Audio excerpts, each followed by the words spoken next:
Good afternoon. Happy Sabbath. I'm so glad that you could come and join us and have a good fellowship meal. Before we start, let's bow our heads.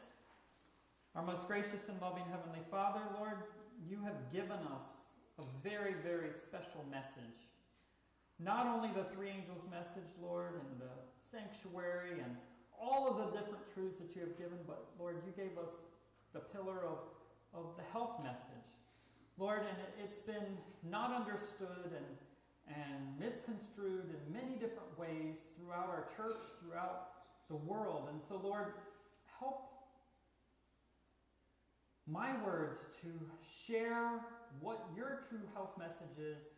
And Lord, help it to be foundational in all of our lives, that it will make the changes necessary in physical, spiritual, in our health, Lord, that we can be a witness to this world and give you glory in all the healings, all the wonderful things that you have for us, that we can help others as you did. We pray all of this in Jesus' holy name. Amen. Amen. So I'm going to go over a few things. I forgot my remote. Does anyone else need a book? So who has books? So we need a couple more. I'm going to go over a few things that you're very familiar with before we get in. And James, you can switch back and forth, or you can get a screenshot that has it. I don't know. You know how to do that, right?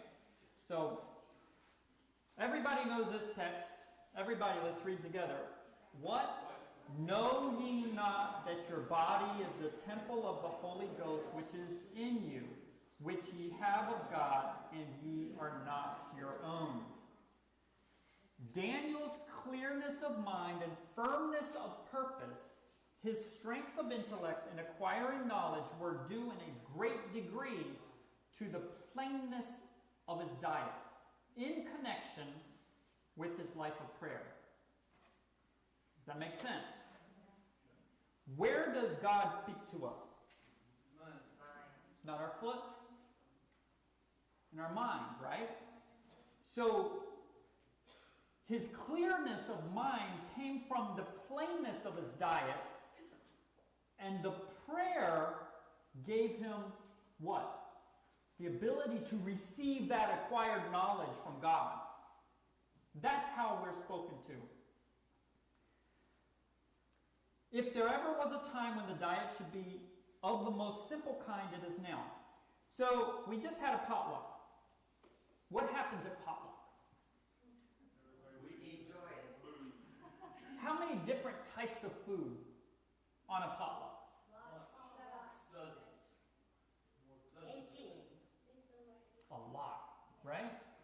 Guess what happens? Does anyone know the three-letter word that happens when you go to a potluck? Indigestion. It causes war in the stomach. So we know if we eat simple, for example, if someone's dealing with an autoimmune disease, guess what? We put them on a very simple diet of mono fruit. What does that mean? One type of fruit, so the digestive system doesn't have to deal with multiple kinds. Okay, now, we shouldn't eat more than several kinds of fruit, at a meal. What is a kind of fruit? There's different botanical families. For example, an apple is in the family of Rosacea or something like that. In that group is pear. In that group is blueberry. I don't remember. There's several different ones. The body will treat all of those as one kind. As soon as I add a banana, well, that's two kinds. Apple and a banana. But if I have an apple, pear, and banana, it's still two kinds. If I have an apple, banana, pear, blueberry, it's still two kinds. So what happens is we want the digestive system to digest as simply as possible. Did you know that digestion is the second hardest thing that your body can do? Guess what the first one is? Where do people usually pass away if they have a heart attack or stroke? On the toilet or at the meal table? Yep. So, because of all of the digestive organs involved in digestion, it's really, really important that we eat simply. That's one reason why we tried to make a meal that was simple. Beans and rice, how more simple can you get? They're both grains. They're considered the same. Then we add some fruit or vegetables. I didn't get a whole bunch of different type of toppings. So we think of these things. We're going to cover a lot more into this. I'm giving you a broad overview. So the simple diet, it is now. Why is it now? We're at the end of time. According to what? Everything we're seeing around us, it's the end, right? The truth for this time, the third angel's message is to be proclaimed with a loud voice as we approach the great final test. What's the great final test? Mark of the beast. Related to the Sunday law, right? So as we approach that, we know that there's big movements. They're not even hiding it. So is this now? Yeah, we could have that great final test in a matter of moments, days. I don't know, but I want to be ready no matter what, right? This test must come to the churches in connection with true medical missionary work. So what is true medical missionary work? Well, if I go to a health seminar at many of our churches, usually it's like, well, take this, take that, take this, whatever. Lots of different things. Not saying that that isn't good, but that isn't our foundation. Our foundation is very simple, and we'll be trying to cover a lot of that today because, well, let's go on. Said my guide, educate, educate, educate. The mind must be enlightened, for the understanding of the people is darkened. Satan can find access to the soul through perverted appetite to debase and destroy it. So what do we not want to have? A perverted appetite, right? All of us should have appetite. Yes. So is that, when we refer to appetite, is it only food-based? So, no. I didn't think so. Health is spiritual. So if you have an appetite for something that isn't food, but it's not good for you spiritually, what is that going to be? It's a perverted appetite then. Yeah. Okay. So Satan is doing everything he can, right? The mind must be enlightened by plainness of diet, which we saw from Daniel, right? So we have to have a good, plain, simple diet. Ministers, and I gave this to the pastor before, he knows, ministers do not confine your work to giving Bible instruction. Do practical work. Seek to restore the sick to health. This is true ministry. Remember that the restoration of the body prepares the way for the restoration of the soul. What did Christ do more than anything else? He healed. He helped the people in their needs. That's why everyone, when he was healing someone, what did they do? They went forth, jumping up, giving joy, and telling everybody, even though he said, don't tell anyone. Well, because why? Health is, if you're sick, what are you going to do? Be depressed, and you're not wanting to tell anyone anything other than your ailments. So, our message has to combine those two together. I wish to tell you that soon there will be no work done in ministerial lines but medical missionary work. A lot of people have problems with this statement. Why? Because they know it's end times and they're not prepared for it. So, if this is the last work we can do in ministerial lines, we should be doing it. Or at least living it. Right? The world has departed far from true principles of restoration and health. Perverted appetite and base passion have taken control of the minds of many. Sort of what we just read, right? To make plain natural law and urge the obedience of it is the work that accompanies the third angel's message to prepare the people for the coming of the Lord. To make what? Plain natural law and urge the obedience of it. So that's what we're going to be doing here. I'm going to give you the plain natural law that God has given us. Later, if you're doing that, then we might add some herbs. I'm not going to talk about herbs unless we're dealing with this first. This is foundational.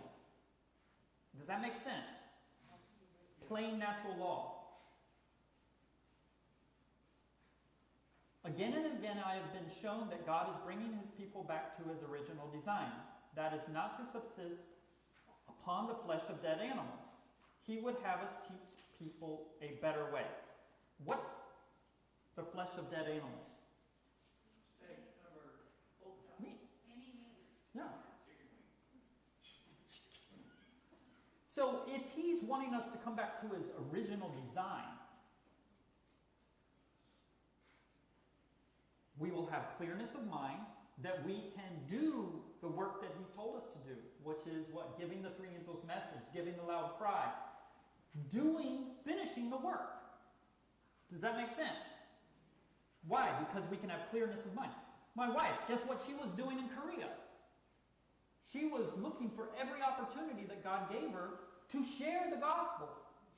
How could she have clearness of mind if she was not following the plain natural laws in obedience to that? You see what I'm saying?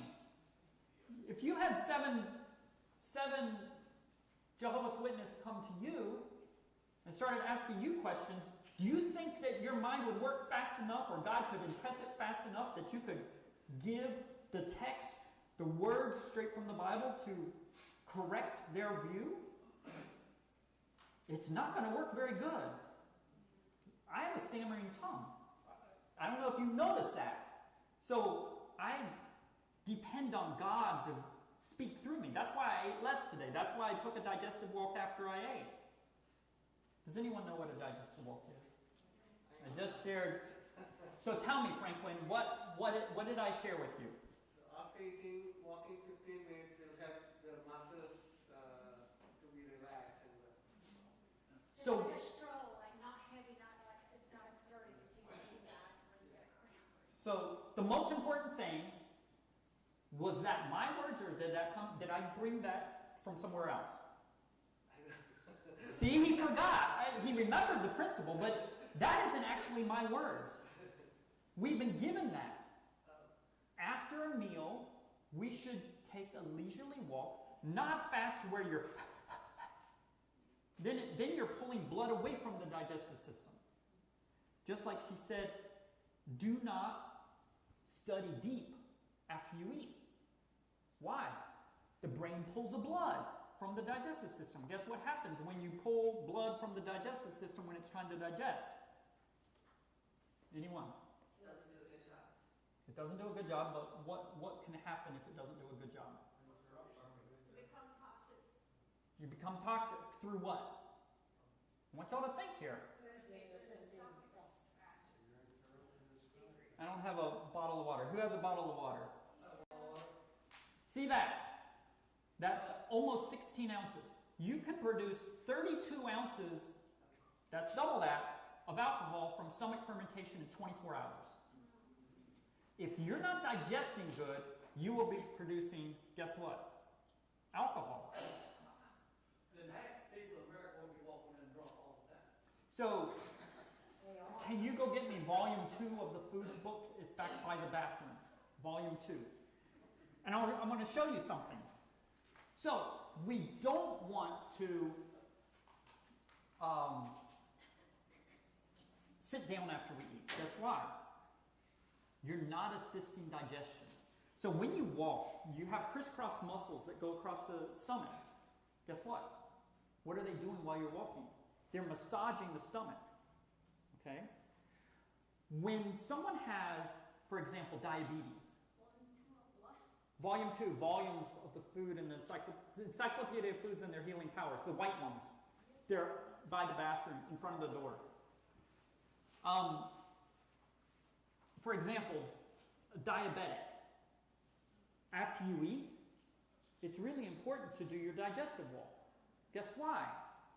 It puts a limit to what the glucose will go up to. It helps the digestion, but it sets a limit. So it's very important after you eat to be moving around. That's why I walked. Why? Because I knew I was about to have to talk. And I wanted to make sure I ate less so that I could not be pulling blood away from my stomach. Y'all didn't have to do that, but you still have to make sure that you're digesting now. Can you hold up for 5 minutes? I'm going to go for a walk, dude. So, okay, I cleared the aisle for you. If you feel like you ate a little too much, just walk in the back and listen. I've done that. I mean, literally, I'll be in meetings and I'll be walking in the back. Some people will know what I'm doing, some people they don't. So, for example, I know there were some questions about allergies. So, well, let's go to diabetes. How about that? I have those books, I've never opened them. They're pretty on the shelf. So, for example, for allergies, we'll just cover allergies. It lists here on things to reduce or eliminate. These are the top culprits to allergies. Okay? There's also, it says, foods as a cause of allergy. Now, there's a causal effect here. The foods described in this table frequently cause allergic reactions. Their consumption can also contribute to allergic reactions to other food or substances. For instance, in sensitized individuals, milk may precipitate an allergic reaction to other foods or substances and potentiate other allergic reactions. So, when you look at this list, these here will, and most of the time, precipitate allergies to good foods. Does that make sense? So, guess what the top ones are? Milk, fish, shellfish, egg. I've had people, well, I got this allergy, and I'm like, oh, we're vegan, but I eat egg. Well, take the egg out. How can you be vegan? You know what I'm saying. Everything is vegan except the egg. No, But you see what I'm saying? But it is a very well-known trigger to cause allergies in, say, nuts or whatever other thing that they're allergic to that is a good thing that God gave us to eat. Does that make sense? I was highly allergic to mangoes when I first started this in 2008. I ate a mango out in California in my training. The first day, my hands got beet red, hives all over within 10 minutes of eating it. Had no idea I was allergic to mango. I never really ate mango. Took charcoal, hour and a half, I was fine. Guess what? I can eat as many mangoes as I want. I got rid of some of the culprits. Now guess what? Egg, meat, cured cheeses, additives. Those are all top causal for allergies. Guess what allergies produce? Not only the thing that you're used to. Inflammation, eczema, there's asthma. All of these things are allergic reactions. But guess what? After additives, there's something called alcoholic beverages. Guess what? If you're producing it in your stomach, it's one of the culprits. Do you see what I'm saying? Alcohol, if you look at diabetes, if you look at all of the different ones, most of the time it's in the top 3 or 4. Does that make sense? So if you get rid of all of those things, what we mentioned, after alcoholic beverages, there's spices. After that is chocolate. If we... There's the book of blow away. Okay. Off the line now. So, we won't cover chocolate today. Thank goodness. But it's coming. But it's coming. We have substitutes. Now, let me tell you, my family, we have not had chocolate since, 2008? And now, when we eat the substitute, it tastes like chocolate to me. Actually, after a year, it tasted like chocolate to me. It really did.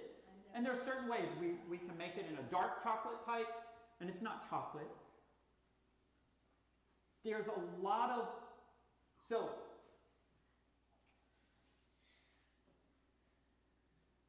Satan always comes up with something to, what?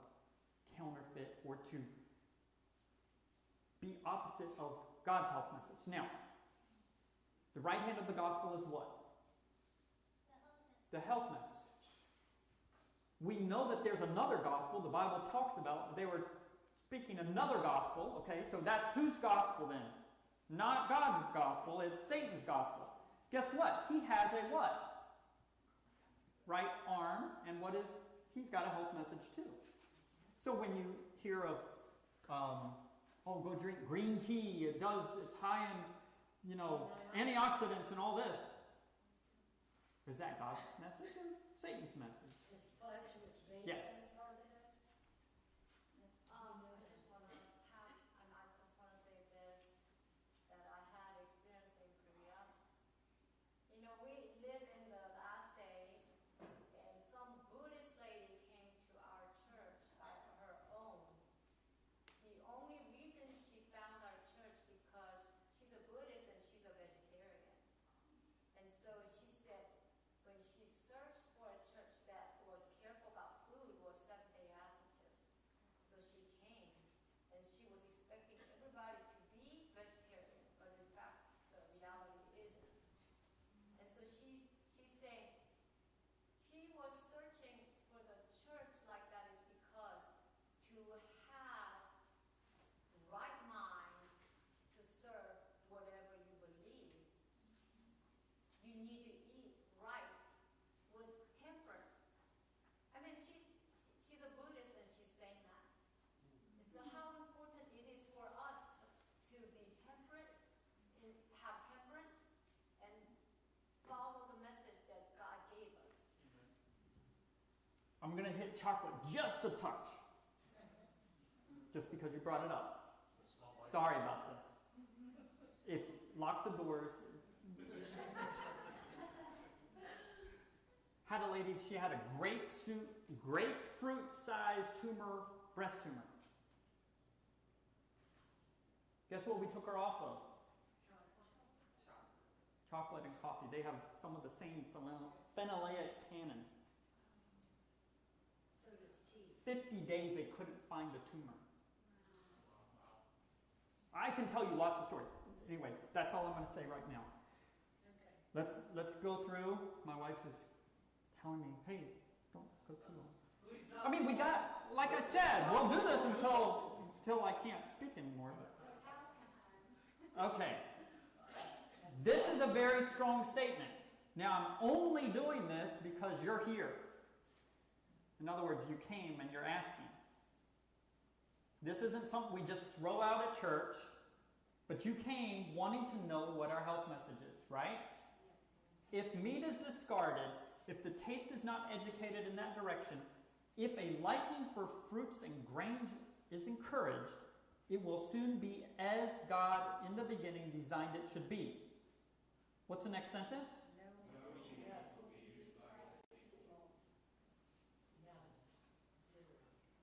She made some other statements about this too.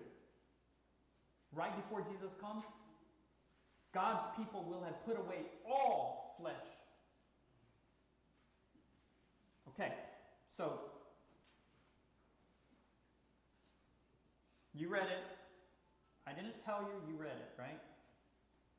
The Lord intends to bring his people back to live upon simple fruits, vegetables, and grains.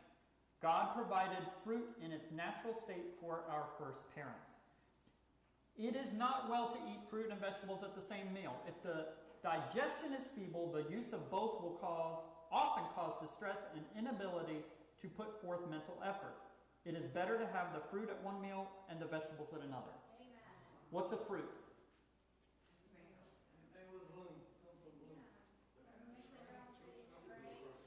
What is the Bible definition? What does it have in it? The seed within itself. Now, I could go into strawberries where the seed's on the outside, but it's actually not.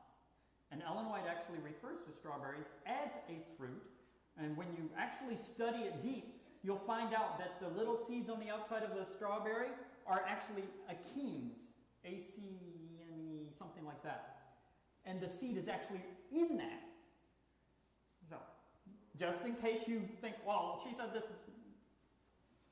So most of your fruit is not digested in the stomach. When it's with vegetables or grains in the stomach, you produce massive gas. Yeah, so when I shared all this truth with a medical doctor that graduated from Loma Linda, he was a pediatrician, or he is. He said that after I shared it with him, he went and studied it. What he found out is that the stomach produces different pepsins and all the different acids for the particular thing that you ate. Okay?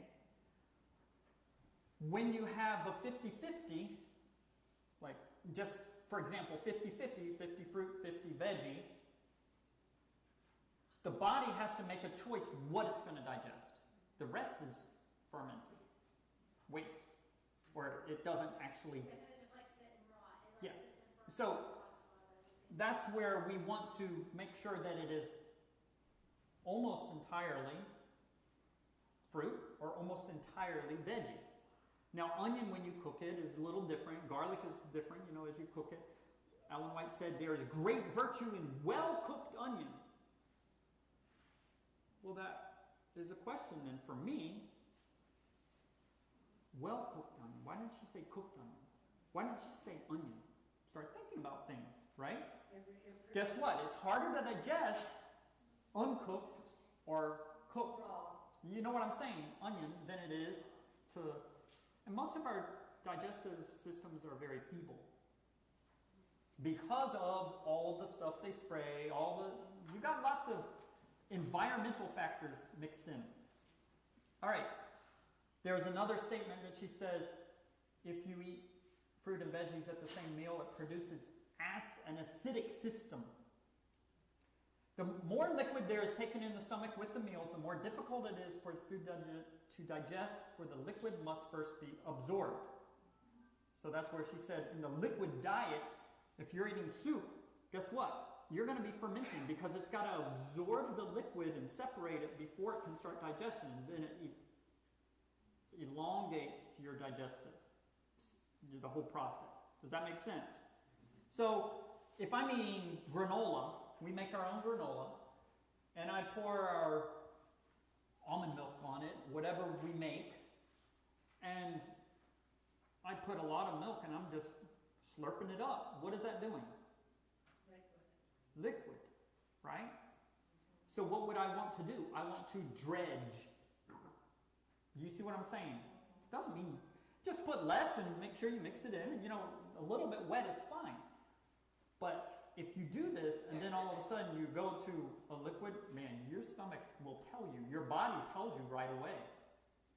Does that make sense? You don't want to dilute your stomach acids. Sugar and the milk combined, this is talking about ice cream usually, but anytime sugar and milk combine, they are liable to cause fermentation in the stomach and are thus harmful. anytime you put sugar in anything, it is liable to cause fermentation. Guess why? That's how they make alcohol. You know, they put sugar in it, right?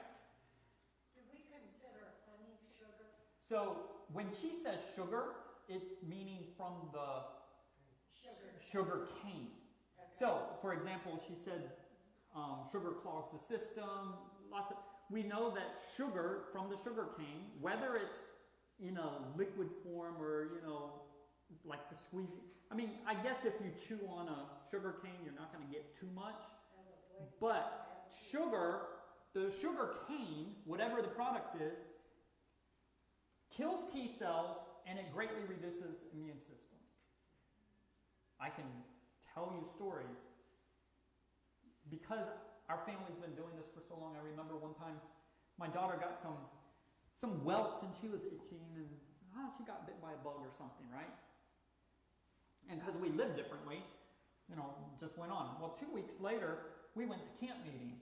And at camp meeting, you know, the kids were in their classes. I think my son was probably 7 or 8. I don't know, maybe 9. And they give out prizes for the ones answering the questions, right? And they give out a little coupon. They can go to the ABC and get a fruit popsicle, you know, all fruit or whatever it is. And so he answered the question and he got the thing and they went and got it and, you know, it's frozen. They knew they weren't going to eat it then because that's a snack. So they brought it and we put it in the freezer and then when it was lunchtime, I'm like, okay, we'll give them a little bit, you know, before lunch because the liquid, it needs to be, you know, because it's supposed to be a fruit, right? We did within maybe 30 minutes. All of a sudden he had these welts all over. What's going on? He got 100 and what fever? My wife might remember 102 or something crazy. And I took pictures of the welts, you know, where he was itching, and I sent it to the doctor that I was sharing all this, and he's like, "That's chicken pox." We immediately dosed him with. Then I looked at the package of the thing. It says all fruit, but they put all kinds of stuff in it, and it had sugar in it. Didn't know it was in a different wording, like fructose or something. I forgot. Sucrose, that's what it was. And my wife didn't know and gave it, right? Very little. And the doctor, he's like, "So 2 weeks ago, your daughter had chicken pox, but you didn't even know it because you don't produce the symptoms because you live differently." As soon as he got that sugar in his system, guess what? Killed the T cells and dropped the immune system. Bam, he had it. We dosed him with charcoal. The next day he was fine. So I can tell you about sugar. You don't want to mess with it. Get off of it. Stay off of it. And then if you somehow get it back in, you're going to notice a difference right away. Your body doesn't like it. Food should not be eaten very hot or very cold. If food is cold, the vital force of the stomach is drawn upon in order to warm it before digestion can take place. Cold drinks are injurious for the same reason, while the free use of hot drinks is debilitating. So, in the summer, when it's really hot and we don't have air conditioning, well, we put a window shaker, if you've ever heard of those. We don't have air conditioning, but we'll put one in the window and turn it on, you know, during the day. But if we're working out in the garden, we're super hot, we come in. My wife would take and freeze, banana and mango whizzed up, and she'll freeze it into little popsicles. That's really cold. But what does it say? If you're going to eat, the food is cold, the stomach has to warm it up. And so it pulls. So guess what we do? We sit there and warm it up in our mouth, and it helps us cool down about 10, 15 minutes before we actually eat. But, you know when you're really hot, you're not hungry at all. Do you know what I'm talking about? But that works wonderfully because we're not actually putting the cold in our stomach.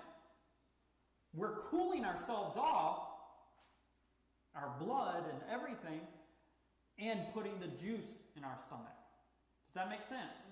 Any questions about that? You understand? Yes? Okay. So we don't want to put cold in our stomach. Guess what happens when you put cold in the stomach? It arrests digestion. It stops digestion until it warms up to the temperature of. So 98.6 plus 4 is what? 102.6. That is what the temperature of your stomach is. 4 degrees hotter than your body temperature. So to warm up something, think about it. If you're eating something 100 degrees, it's fine. So you want to be cognizant of that. Don't pull fruit straight out of the fridge and try to eat it and expect your stomach to deal with it nicely. Does that make sense? Get it to room temperature. You know, when you wake up and drink your water, set out the fruit. That's what we do. And let it get to as warm as, not warm, but, you know, more to room temperature before you partake. Many make a mistake in drinking cold water with their meals. Food should not be washed down. Everybody knows that. Every Adventist should have heard, don't drink with your meals. How many have not heard that? Everybody's heard, don't drink with your meals. Now, my question, why? Taken with the meals, water diminishes the flow of saliva. Does that make sense? You're not producing saliva if you're rinsing it down with your mouth, with water or liquid. And the colder the water, the greater the injury to the stomach. Masticate slowly and allow the saliva to mingle with the food. So that's one point. What's the other point? We sort of hit on it a little. You don't want to dilute what? Your stomach acids. Does that make sense? If something doesn't make sense, ask me, because I don't know. I want to explain the things. Here's the other thing we hit. To engage in deep study or violent exercise immediately after eating hinders the digestive process, for the vitality of the system which is needed to carry on the work of digestion is called away to other parts. But a short walk after a meal with the head erect and the shoulders back, exercising what? Moderately, is a great benefit. That's what we call the digestive walk. Okay? Head back. You're walking for purpose. Understand, everybody? Ask questions if something's not quite. It would be much better to eat only 2 or 3 kinds of food at a meal than to load the stomach with many varieties. We sort of covered that too. How long does fruit and veggies take to digest? Franklin, test today. I told him a month ago maybe. 4 hours. Fruit and veggies. 4 hours. 5. Fruit and veggies. 15 minutes. 15 to 45 minutes. 15 to 45 minutes. Now, I'm going to explain something that is very, very important. So for example, we sit down at a fruit meal, which is usually our breakfast. Do we eat the fruit first, or the waffle first, or the nut butter first? The fruit first. Why? Because it takes the least amount of time to go from the stomach to the intestines. Okay. Everybody's seen one of those hot dog balloons, right? You know, that they can shape and make a dog balloon. You know what I'm talking about. Right. You know, basically your stomach's like that, or like this, whatever, from your angle, right? When you put stuff in, it goes down to the bottom, and then as it digests, it releases into the intestines. Does that make sense? Your stomach doesn't do this. So if I put my fruit at the beginning, it takes 15 to 45 minutes, depending on the fruit. Banana has the most fiber of fruit, so it's going to take a little longer. It takes the longest. So as it's digesting, it's releasing into the intestines, right? Melon is the fastest. Melon is the fastest. So if we eat our melon first, like we did this morning, and then we have our mashed banana mixed with tahini we put on our waffle, the melon's gone by the time we get into our main meal, because it's like that. but it also has to separate the liquids. So if I eat a watermelon, it's good to wait 10 to 15 minutes after I eat the watermelon because there's so much liquid before I put the heavier stuff. Now, if I put that stuff at the beginning and then I put the waffle behind it and then my nuts at the end, guess what? It all digests nicely in order. But if I put the nuts at the beginning, followed by the waffle and then fruit at the end, guess what? It does not pass. So if you've ever squeezed one of those balloons and do this and there's water in it, the water just goes up and down, up and down. It doesn't actually, it just, you know what I'm saying? It just moves up and moves back down. So we eat in the order of digestion as best we can. Why? So we don't produce fermentation. Ellen White actually says, do not eat fruit at the end of a heavy meal. How many of you ate a heavy meal just now? I would say probably everyone. Unless you got up from the table and were hungry still, you ate a heavy meal. So basically every meal we eat is heavy here in America. We're not eating light stuff, right? So you don't want to put fruit at the end. Not a dessert, because guess what? The dessert's going to turn to fermentation. Questions? Understand? Got it? Okay. So what's the best order? Fruits, then any starch, then nuts? Yeah, so fruits or vegetables. If it's a fruit meal, the fruits. If it's fresh fruit, fresh first, and then the cooked. If it's vegetables, then it's fresh veggie, and then the cooked. And then your complex carbs and your proteins, and finish up with your fats at the end. Now, sometimes the fats are mixed in with the complex carbs, okay? Which is fine. You just need to make sure it's not totally messed up. Do you see what I'm saying? Yes. I heard just for diabetics that you should inhale, and not inhale, but ingest your proteins first before you eat the rest of it because it slows down the spiking of the blood. Actually, it's the fats that Like I heard give you the satiety. nuts would go first in your stomach if you're diabetic. So if you're diabetic, there was a gentleman, maybe you know him, but I won't say, and he changed his lifestyle, and in 3 days he was off of his diabetic medication, okay? Month and a half later, I call him up, and he's like, "Well, my numbers were all over yesterday." And I'm like, "Oh, what did you eat?" And he's like, "Well, I had some asparagus, and then I had a bowl of beans, and then some nuts."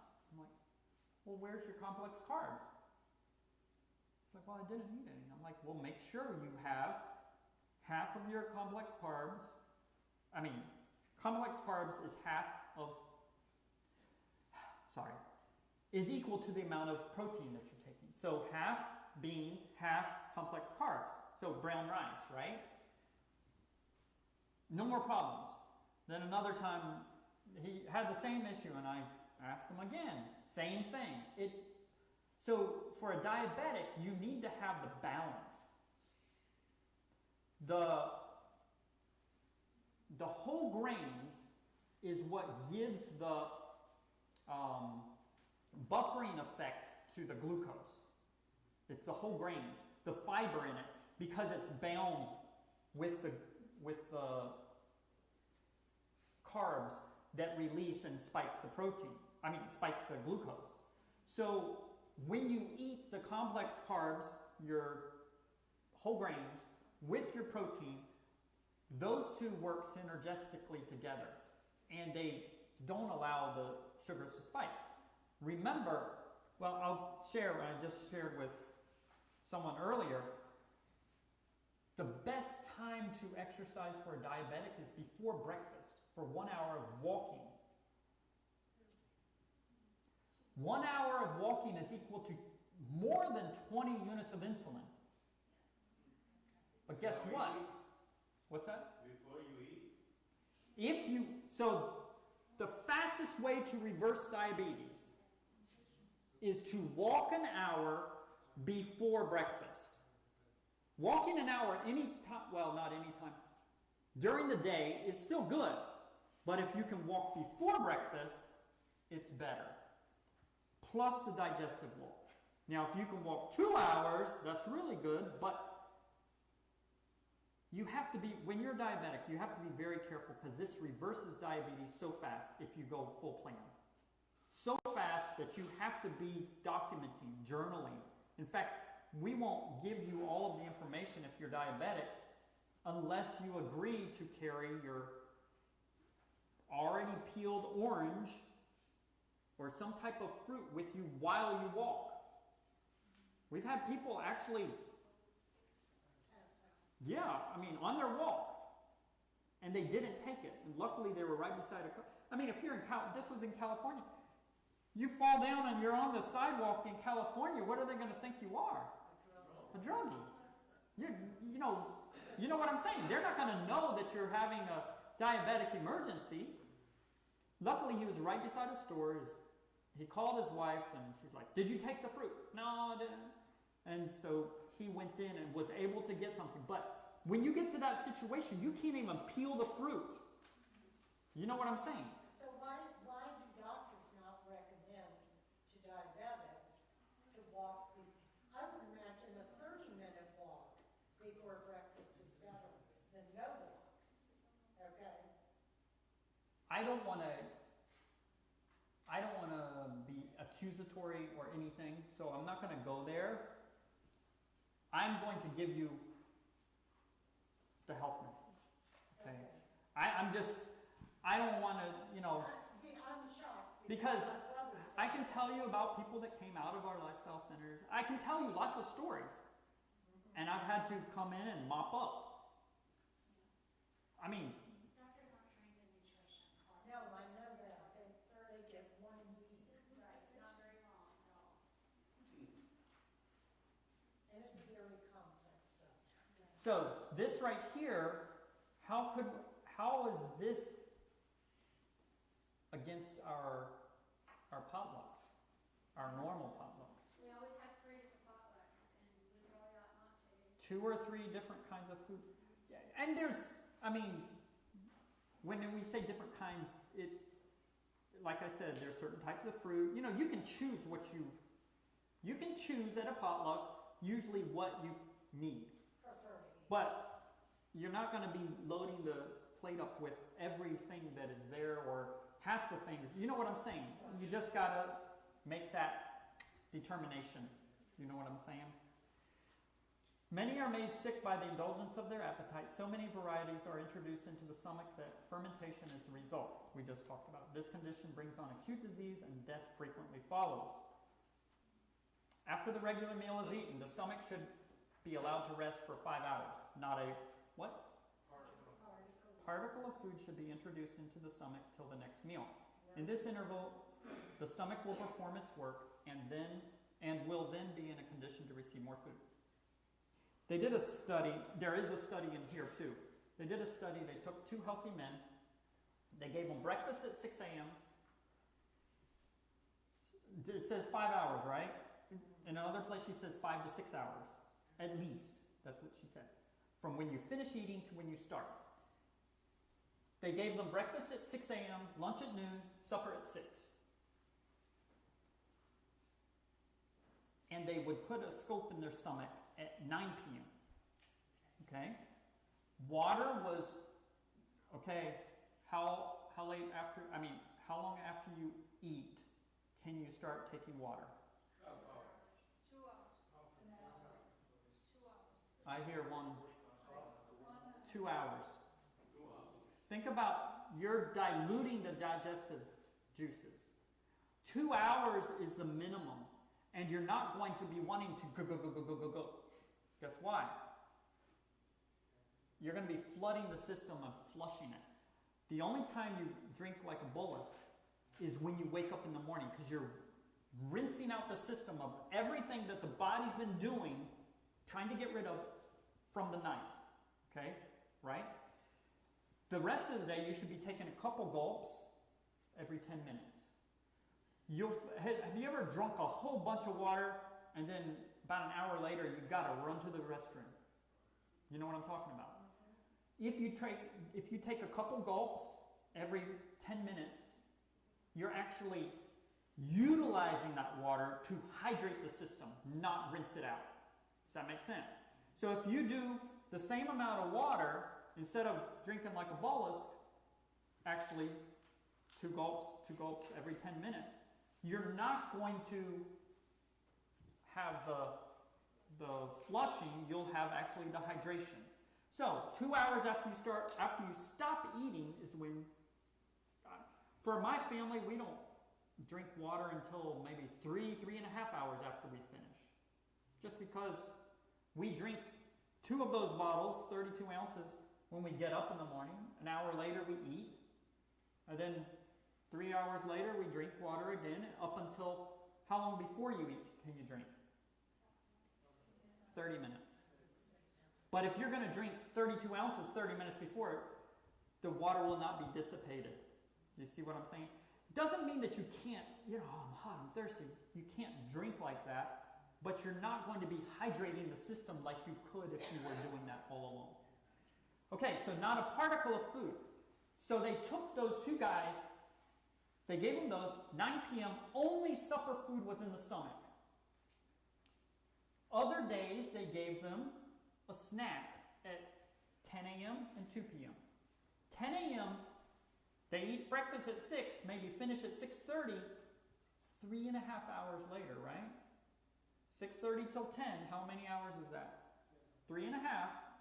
They gave them 3 peanuts one time. And then 3 peanuts at 2 p.m. They gave them lunch at noon, and then supper at 6. When they put the scope in, they tried it with not only 3 peanuts, they tried it other days with all kinds of different stuff, just small little things. They put the scope in, they had breakfast, snack, lunch, snack, and supper all fermenting in the stomach. What they found is, you see it says right here, the stomach has to perform its work. When you put something in your mouth and are chewing, anything taste, she said not a particle of food, anything with taste in put it in, your brain stops digestion and waits for the new food, whether it gets it or not, and tries to digest that. So whatever was in there ends up fermenting. Whatever is sent in also ferments. Because if you add something to fermentation, what is it? It's more fermentation. Oh, wow. So, yes.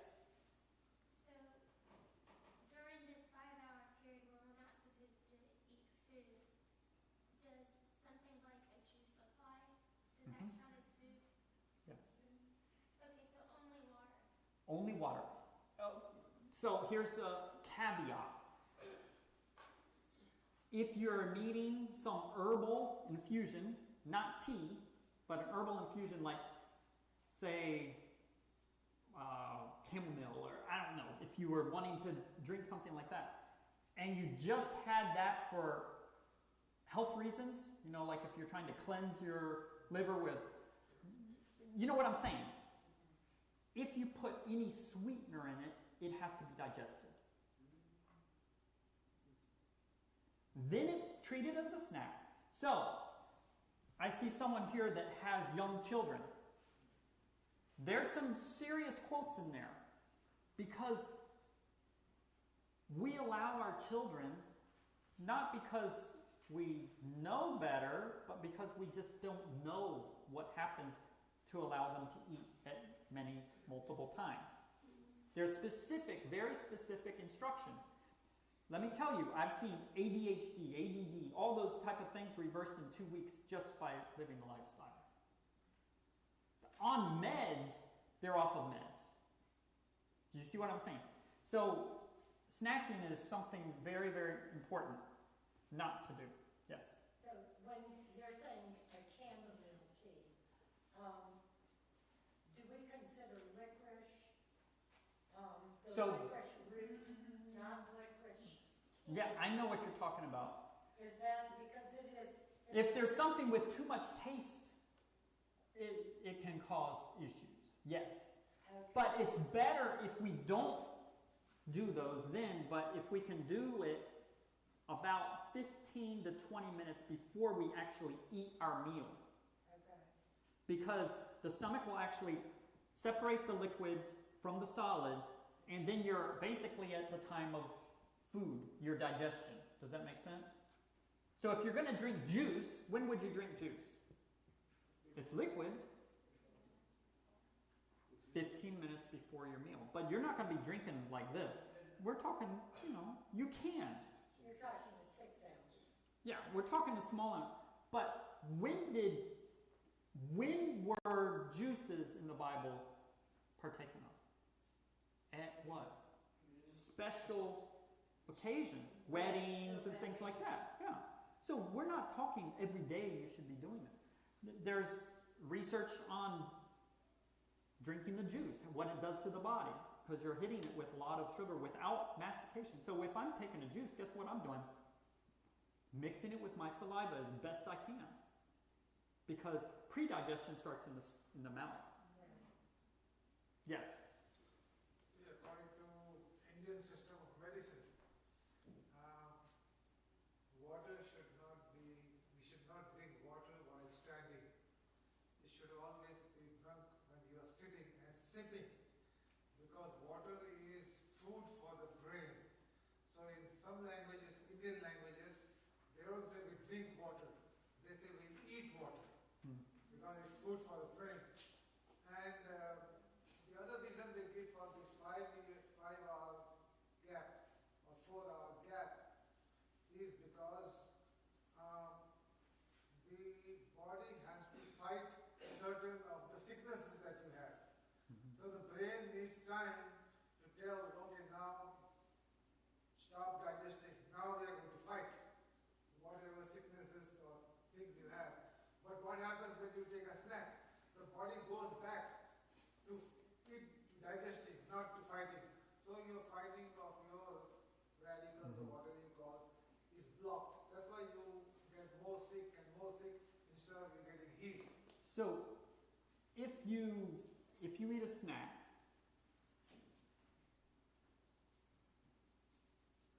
or actually overeating can do the same thing. There's a lot of things that can cause a fermentation in the gut. But for example, a snack, you're actually fermenting the food, producing toxins, producing alcohol, then the body has to deal with those things, plus you're not getting all the nutrition from the food. You're dealing with all the toxic issues. So someone can eat the same exact thing, for example, one day and eat it in proper order. The next day they eat it in reverse order, for example. The one day they'll get the nutrition, all the nutrition their body can extract from it. The day that they flipped it around where it's fermenting, guess what? They're not getting half the, well, maybe not. I don't know how much, but they're not getting all the nutrition, and they're producing all these things.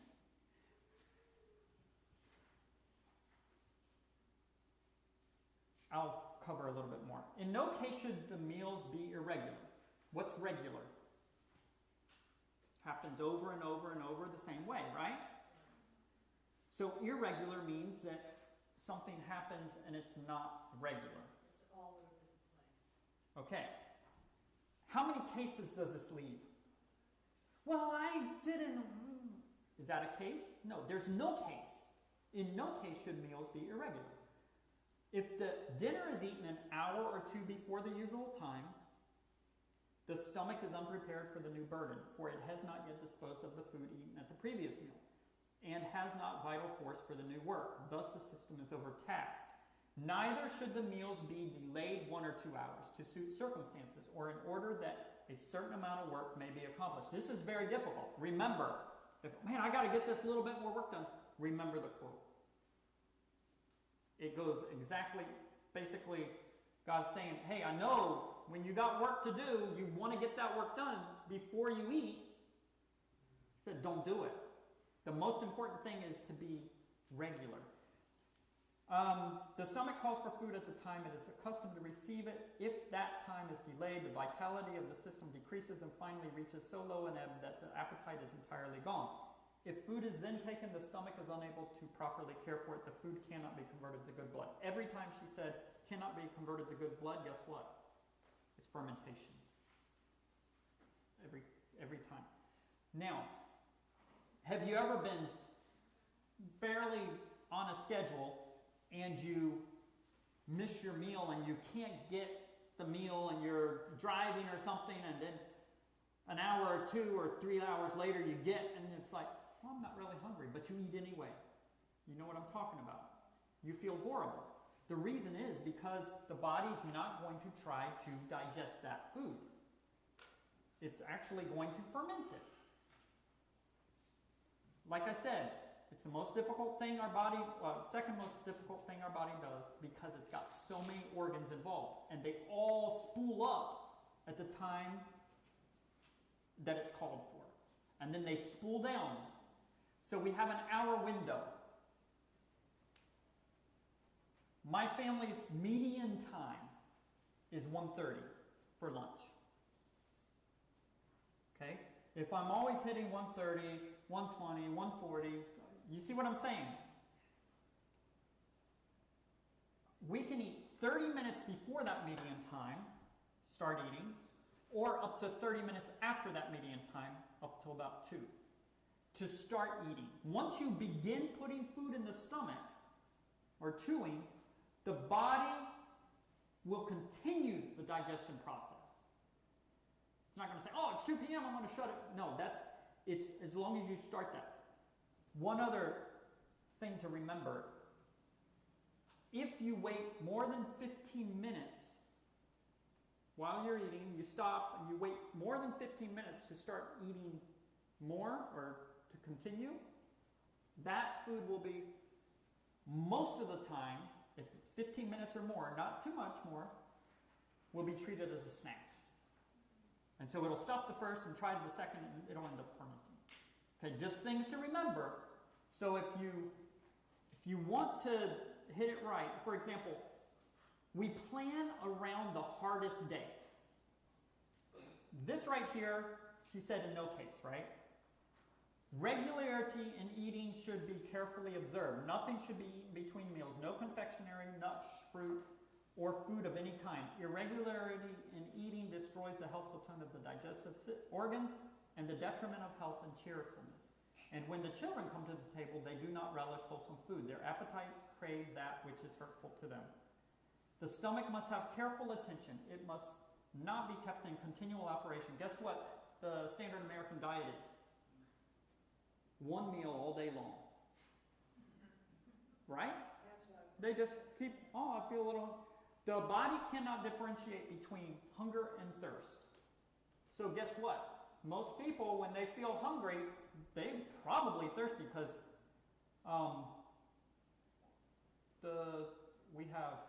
we stop at 4. Is that right? Was that in the schedule? Yes. Okay. Just make sure. My wife was wondering what time.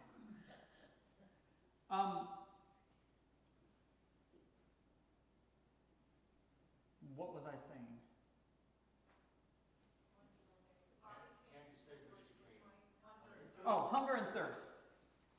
So, most of the time when people feel hungry, they're actually thirsty. It's a documented fact that most people are dehydration most of the time. Okay? So, when we feel hungry, what should we be reaching for? drink. Water. Now, 5 hours at least should elapse between each meal, and always bear in mind that if you would give it a trial, you'll find that 2 meals are better than 3. At least 5 or 6 hours should intervene between the meals. The stomach, when we lie down to rest, should have its work all done, that it may enjoy rest as well as other portions of the body. If we eat 3 meals, and we eat a heavy 3rd meal, guess what? You're going to have food residue in your stomach. Your digestive system's still going to be working. The body heals between 10 and 12. If it has food in the stomach or food residue, it will not be healing.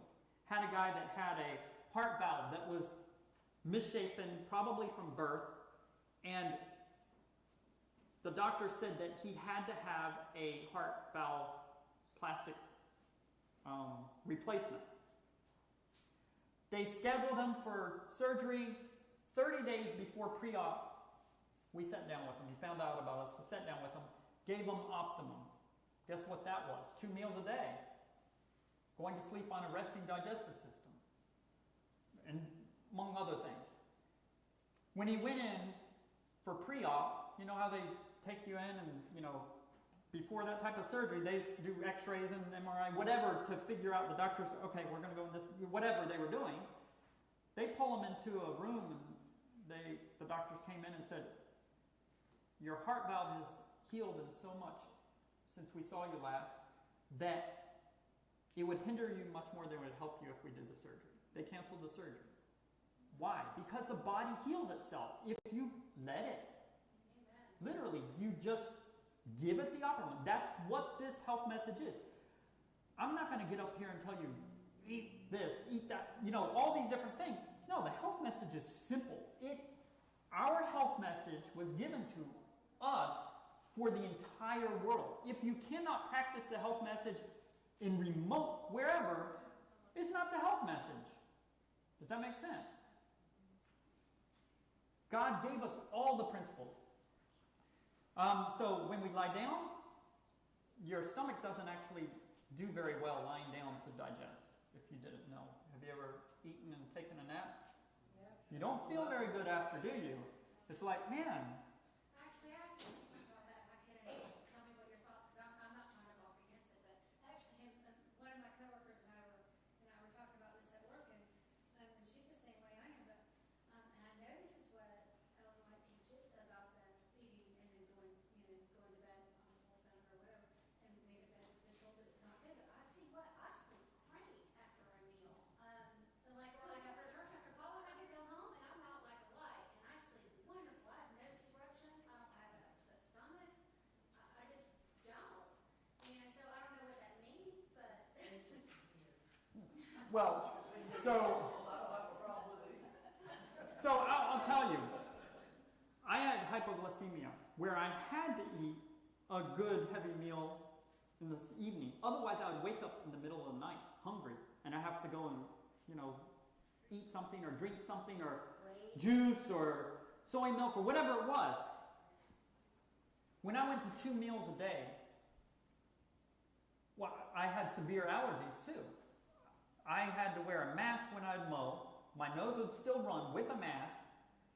And I had gotten off of sugar. I wasn't drinking with my meals. All kinds of, I was, plant-based. And the first day, went into training, and they're like, I told them I have hypoglycemia and severe allergies. And I said, what do you want me to do? And they said, just do exactly what we do, when we do it, how we do it. And so, the first day, I went to 2 meals. I didn't wake up at night. My allergies were gone.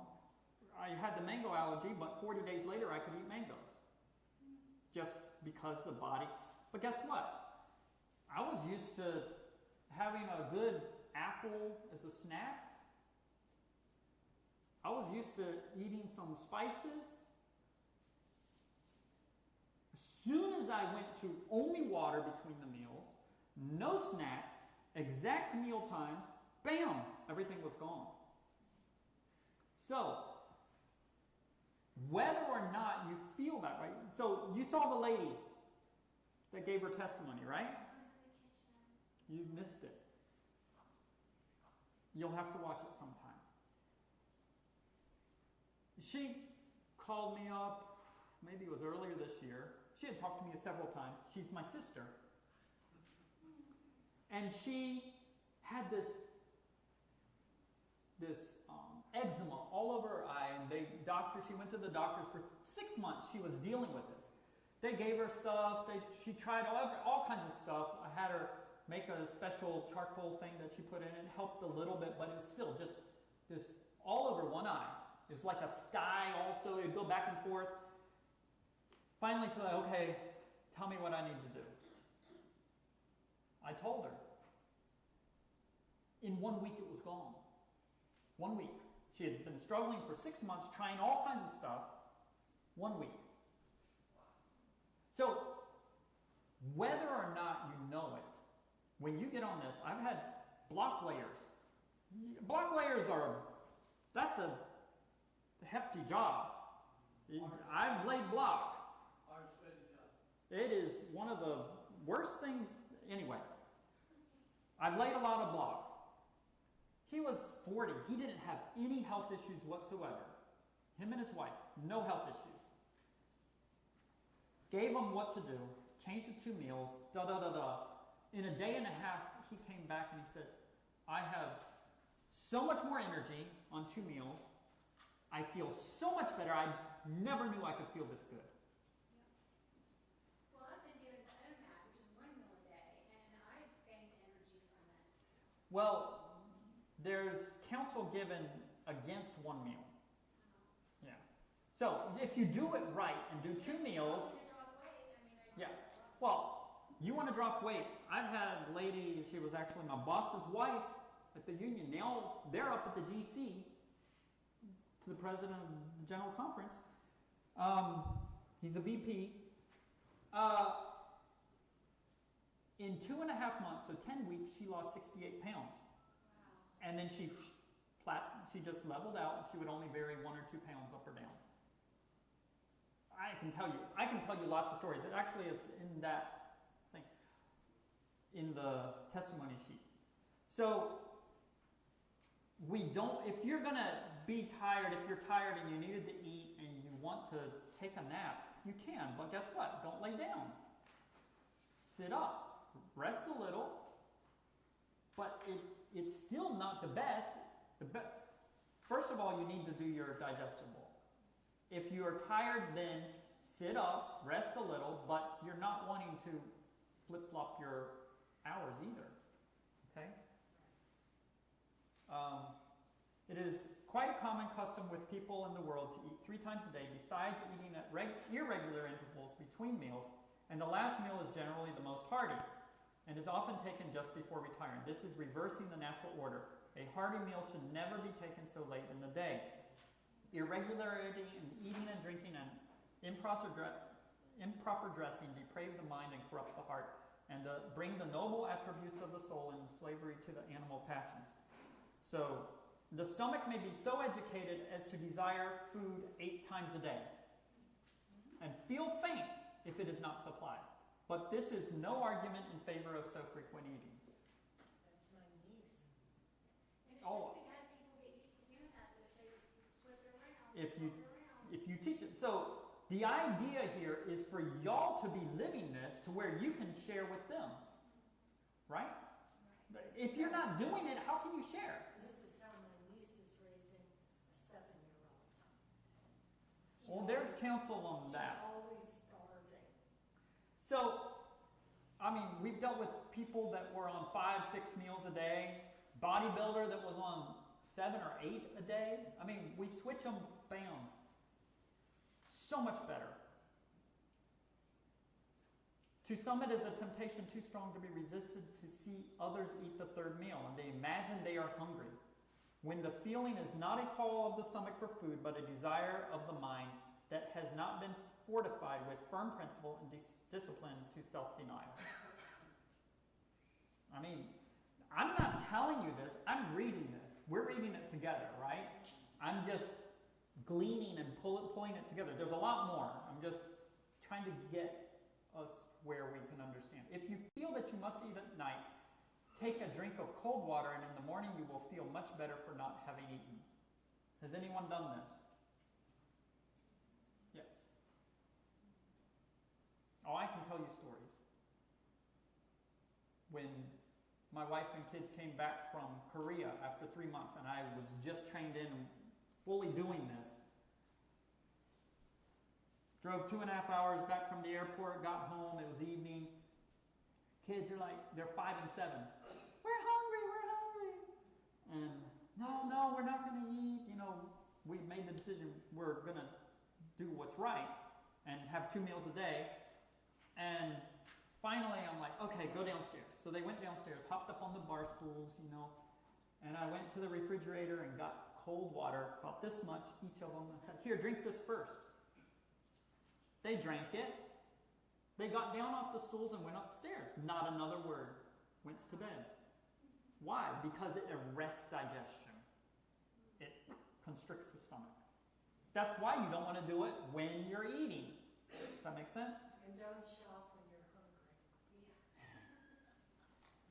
Okay. Does anyone have problems with these things? Tea, coffee, and tobacco are all stimulating and contain poisons. Tea is poisonous to the system. Christians should let it alone. Diseases of every stripe and type have been brought upon human beings by the use of tea and coffee and the narcotics, opium, and tobacco. All these nerve irritants are wearing away the life forces. Yes?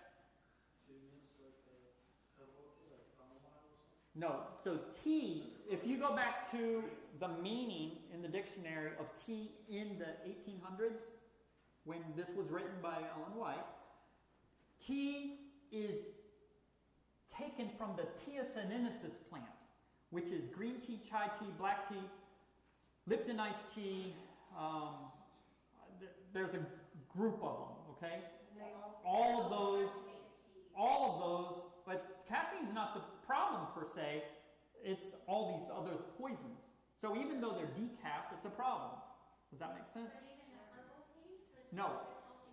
So that's what I'm saying. Teas are that group. Right, yeah.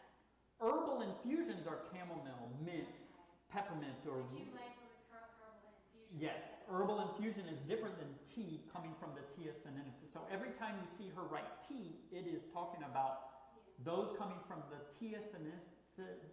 Anyway, that plant. The tea plant.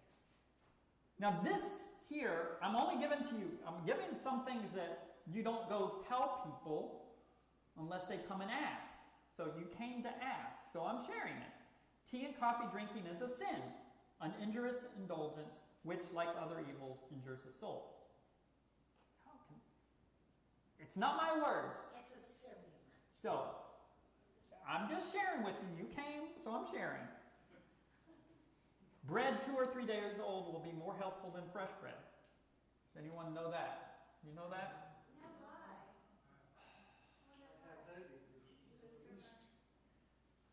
The yeast. What if you do unleavened bread? That's fine. Okay. It's because of the leavening, it has to air and dissipate before. Okay. Yes. I use flat bread. Yeah. Without yeast, you're no problem. But why is 2 or 3 day old bread better than? Because it's had time to release the things that would be debilitating to us. The yeast has to, yeast ferments, right? Yeah. The fermentation stops Yeah, after and so many days. if you look in the Bible, fermentation is used as sin, but then also it's used in a good way. I mean, you find it in the Bible. So if you do it properly, you're fine. How much bread does that cut? Doesn't do the lunch. The bread, when is it? That's what you're saying? How much? Well, so the counsel is given that we should leave the table with an appetite. Who did that today? Okay, you and I both. I could have eaten quite a bit more. But who in the world wants to eat a 3 or 4 day old yeast roll? You'll notice when you start, if you've been baking bread and you let it sit out for a full day, the next day the taste is different. If you eat fresh bread, you're actually causing quite a bit of problems. Well, that's when you're supposed to eat it, when it's fresh. It's not fresh. On the fresh bread, it's when it tastes the best. Does anyone else have a problem with this? I have a problem with the bread. Just like that. I have a problem with the chocolate, the bread, and some other things. I might have a problem with the coffee. Tea, I have a problem with tea. Yes. So when you're eating a salad, do you eat your salad first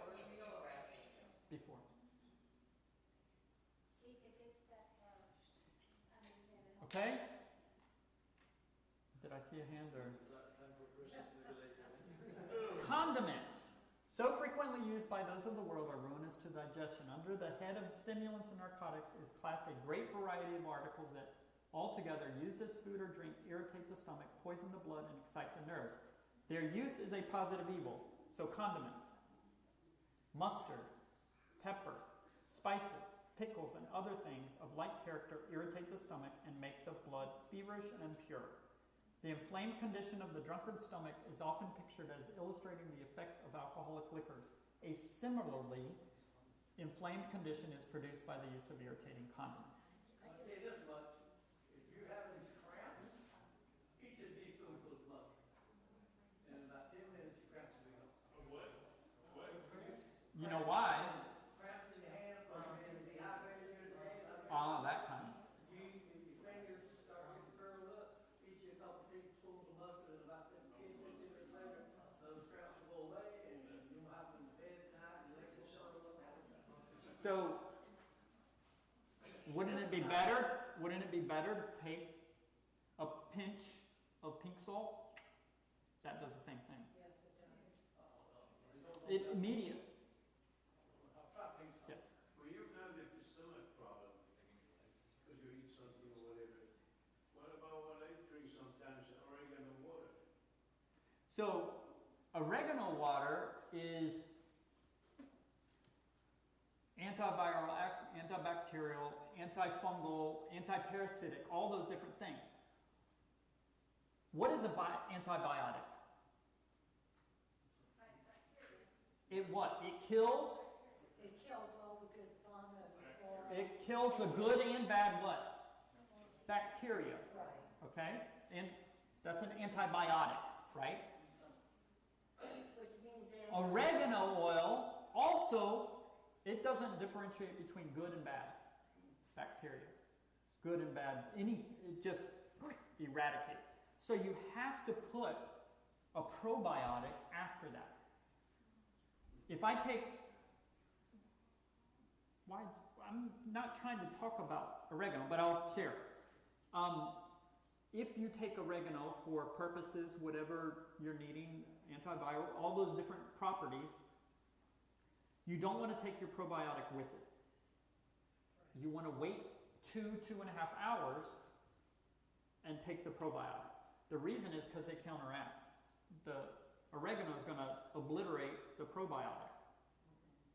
But if you take it 2.5 hours later, then you can resupply. Just like when you are on an antibiotic, you want to make sure that you take a probiotic later.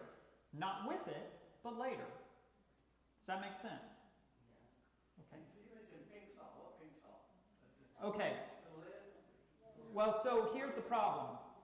When pink Himalayan salt came out in the beginning, like in 2010 or 12, maybe 12, it was produced by a company called Saltworks US.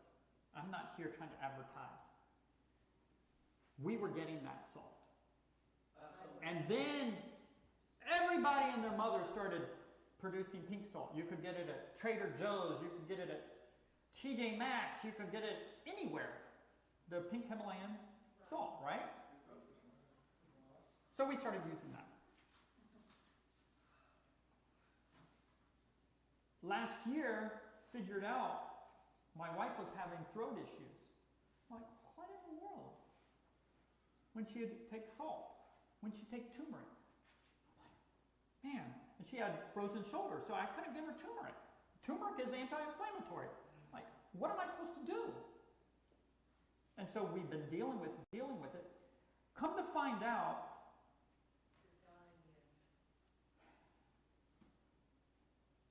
whenever people come out and start producing stuff by volume, guess what? Everybody's doing it, and they're not careful. The original that we got was very careful. The heavy metals and lead was under 100 parts per billion, which is acceptable. But if we go to Costco, if we go to these places, we're talking 300 parts, 800 parts per billion. So guess what? We switched. We went went back to what we had. No throat issue. Then I did some more research, found out that turmeric is heavy metal. So I ordered, I'm waiting, it'll probably be there in the next couple days. Turmeric that is certified no heavy metals, no lead. So I would say yes, use pink salt, but I'm getting a certain pink salt that I know is clean, and I actually contacted the company. They gave me the full study on it. They do every year to make sure. Yeah. Have you ever had pink salt and it's all gritty and it's like, man, it doesn't dissolve? Well, yeah. It's because it's not cleaned. They go through a very special process of cleaning it. We're in a very, what do you say, money crazy. Money grabbing. I mean, they're just, hey, let's get it out there. We can make a lot of money, and they're not concerned how they do it. But they're also dying it. Yeah. A lot of companies are taking the plain, I wouldn't doubt it. salt and they're adding the pink. And whoever uses Morton table salt, look at your ingredients. Your first Anti-caking. no, it has sugar in it. It has dextrose, always has. So when people were doing Weight Watchers years ago, they pointed out to change your salt. Thought that was interesting. So, there even sea salt is hard to find under 100 parts per billion. So I'm just saying, you need to do a little research. We just make sure that we get the good stuff, and then we don't have to worry. Can you tell us just which one you get? Yes, it is Ancient Oceans Pink Himalayan Sea Salt it has to be by Salt Works. And if you want the documentation they sent me of their clinical analysis, I have it. What about black salt? Well, it ain't salt, it's black. I didn't check into black salt. I just do one thing at a time. Yeah, they have black salt. It's Hawaiian, by the way.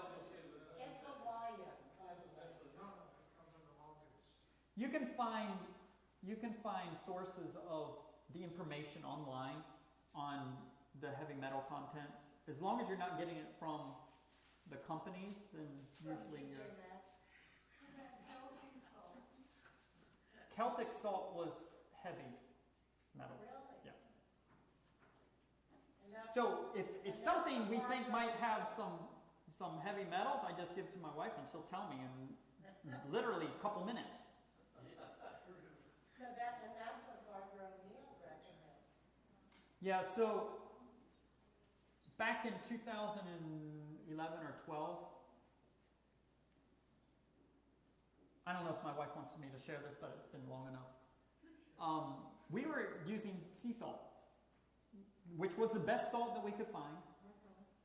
And it was about January, and I noticed that she had a couple bald spots on her scalp, back here somewhere, about that big. I'm like, what? Did some checking, found out we switched to pink salt. In 30 days, her hair was growing there again. And it was that special salt, okay? Okay, this is the salt. Yeah, we were using Celtic salt as well as sea salt. We were using both. Would that help me? Yes! We have to rub it on your head. That'll work, well, it work. No matter how you get it. Is that the, sorry, I'm switching, is that the brand of turmeric that you get as well? Turmeric? No, you'll have to do a Google search. You'll find ones that are, there's two places I found. So David, I've started growing my own. Salt, hair. Oh. I have no hair. I'm changing. You're growing your own turmeric, yes. Yeah. And it's a beautiful plant. Yeah. Okay? Okay. Grow as much as you can. The inflamed condition, I think we went through this. Okay. The blood-making organs cannot convert spices, mince pies, pickles, and diseased flesh, meats into good blood. We talked about that. Let me see, 34, 50. All right. We won't continue this right now. Oh, oil and vinegar. Should we be taking vinegar? The good stuff. You know that. Bragg's vinegar with the mother. Is that good? Apple cider vinegar. No. No, none of the vinegar. Who says it's good? It tastes great. Who says it's bad? Good for sunburn. Do you know why we shouldn't be partaking of vinegar?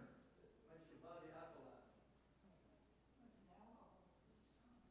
So, if you take an apple and squeeze it,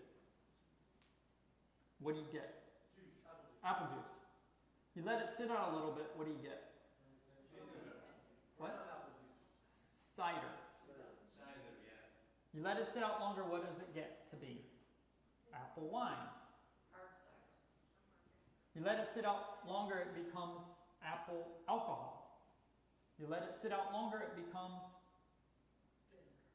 vinegar.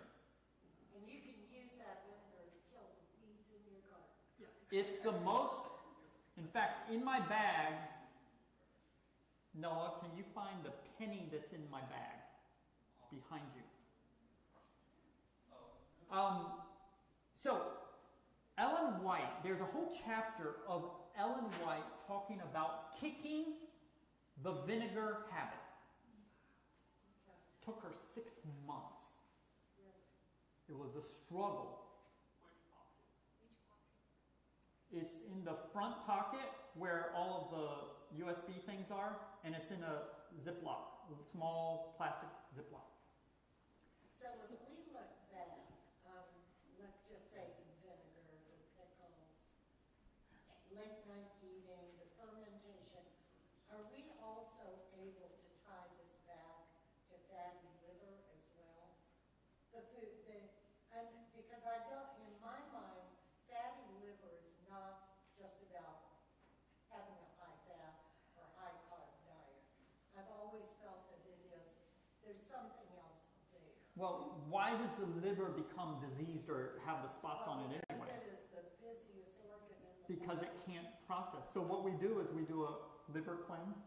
We'll do a kidney cleanse by using just herbs. No, it's a very small bag. It could be folded up in one of the little pockets in that front pocket. Or you can just bring it to me, I can find it. What contains vinegar? Ketchup. Ketchup, Mustard. mustard, pickles, salad dressing. So this was Noah's penny and Noel's. And how many years ago?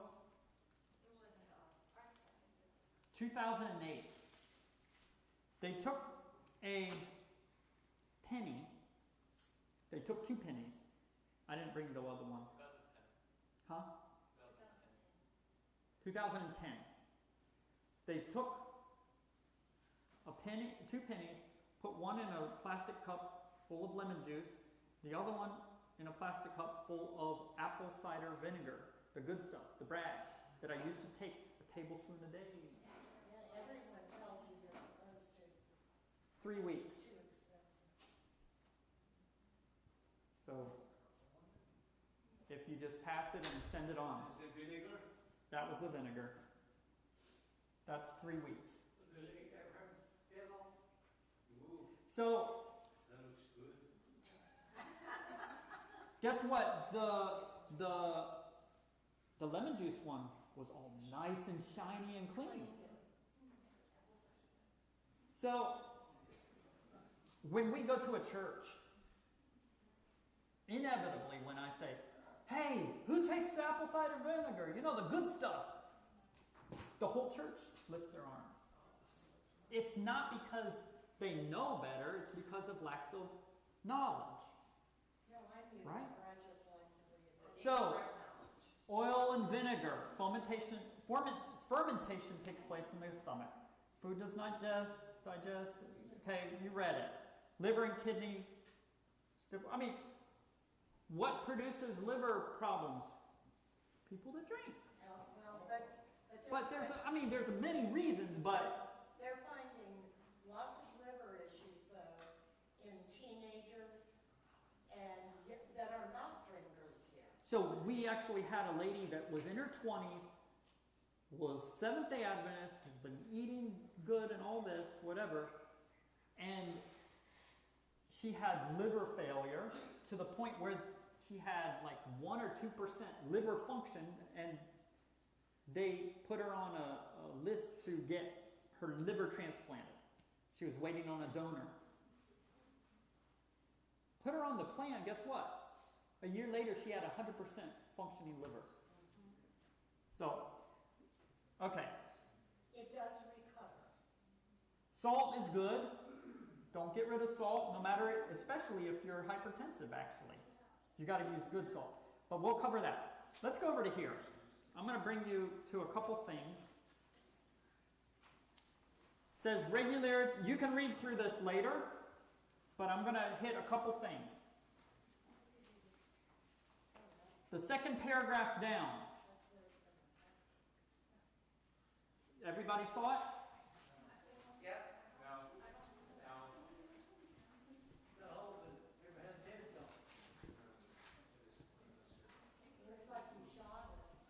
The second paragraph down, it says, regularity in eating is of vital importance.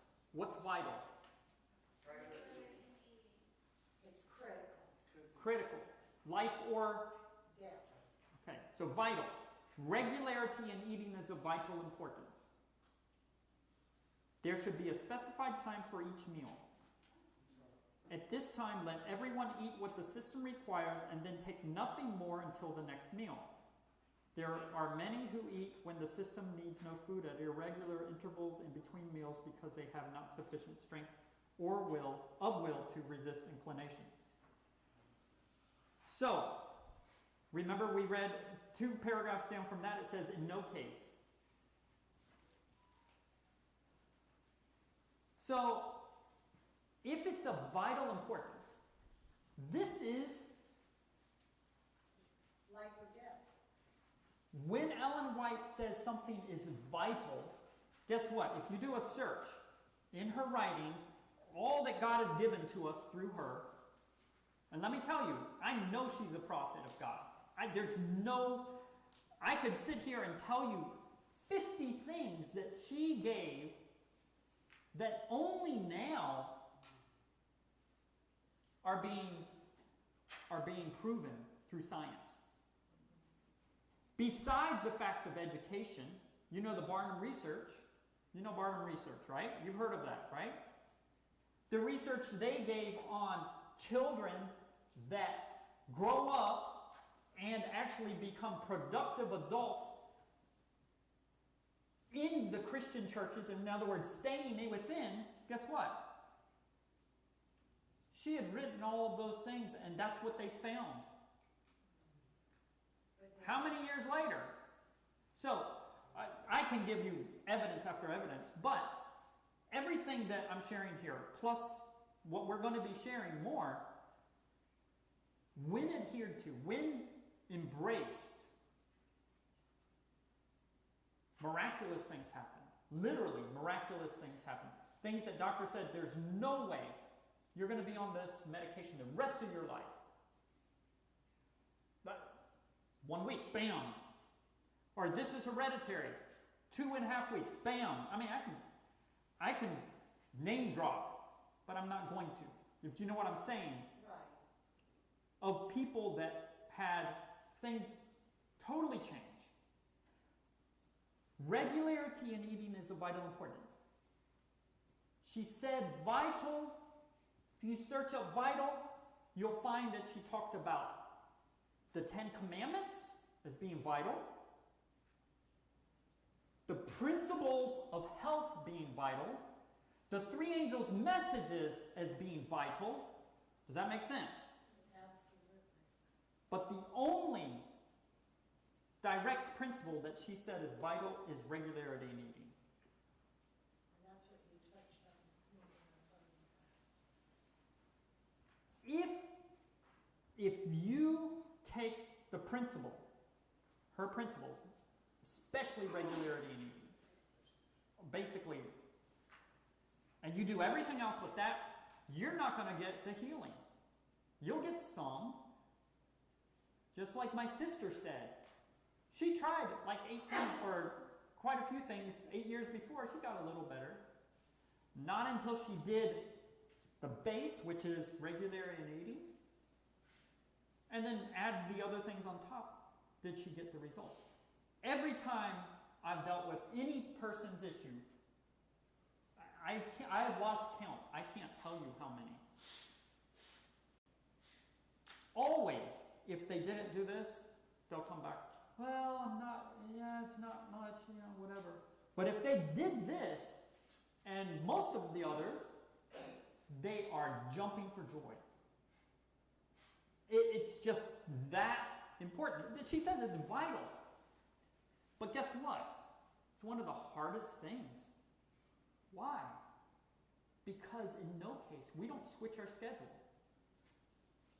The only way you can switch your schedule, regular, right? The only way to switch it is by fasting one of your regular meals. So if I'm going to LA, 3 hours different, jet lag, right? You know. I will fast, for example, I've done this multiple times. I will fast my lunch on Sunday. I'll eat my breakfast, and then I'll just drink my water throughout the day. I'll take pink salt with me and put pinches in it so I don't drop my electrolytes. Does that make sense? I'm not going to be getting a Powerade, Gatorade, okay? Pink salt, bam, bam. I go out, I go to sleep there that time, California time. I wake up the new time that I want to wake up, and I set my new breakfast schedule, my new lunch schedule. Whatever it needs to be. How did that work?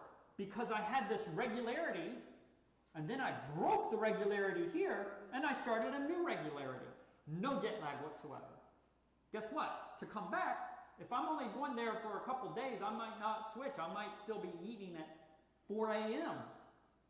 Like my son, he went to Las Vegas for 5 days. He would wake up at 3, drink his water, eat breakfast at 4, and then his professor would walk him back because they couldn't walk by themselves between the expo and the hotel because of insurance reasons. Bring him back at 10, 10:30 or 11, whatever his time was, and eat his lunch. And then they would take him back. Why? Because he didn't want to fast a meal or 2 meals.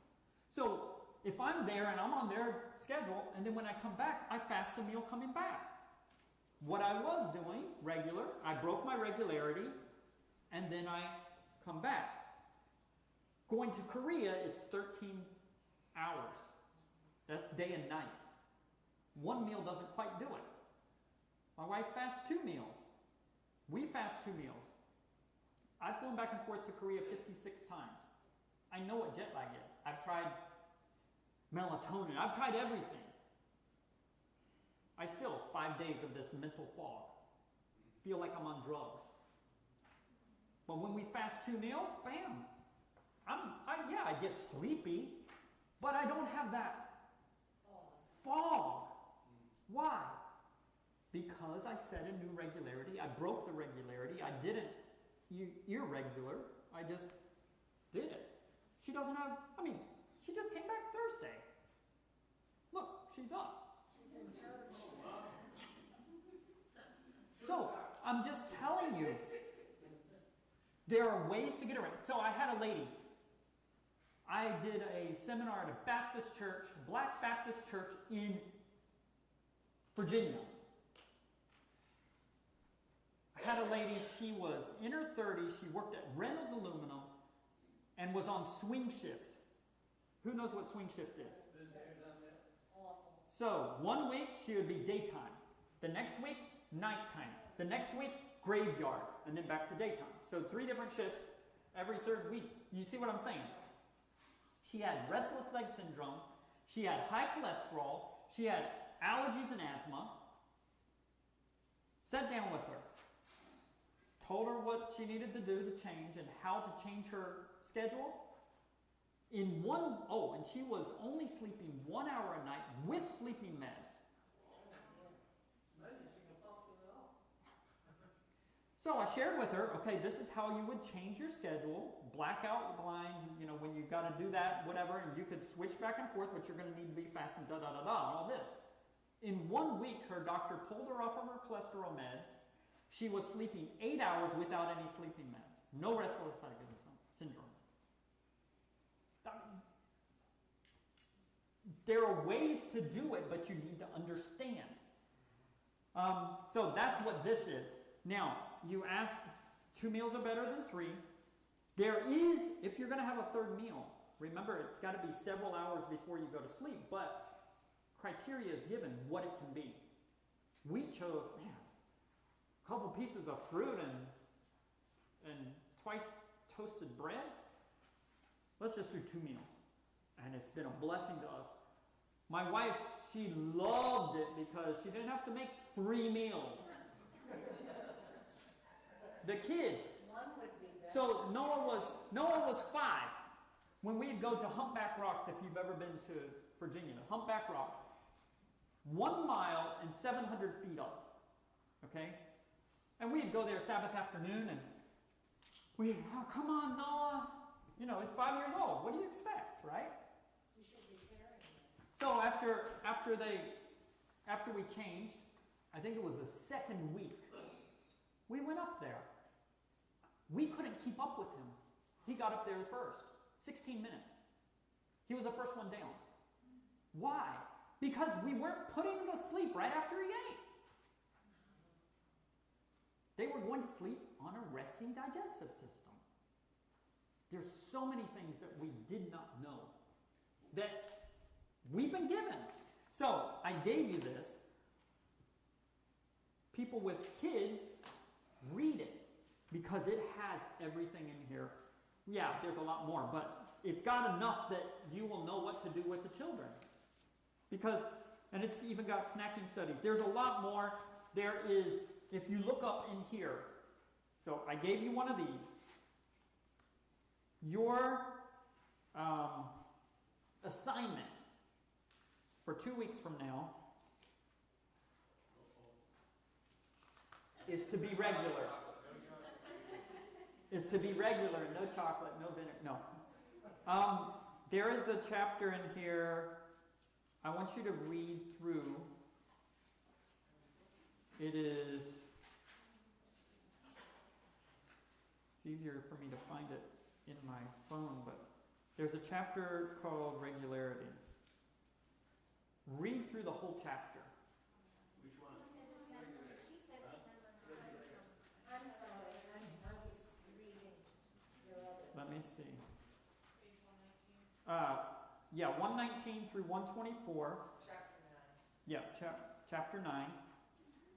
Actually, maybe you should read several chapters. 2 weeks is a long time. Read what you can. But there's information for everyone, with kids, without kids. I'm telling you, you don't have to go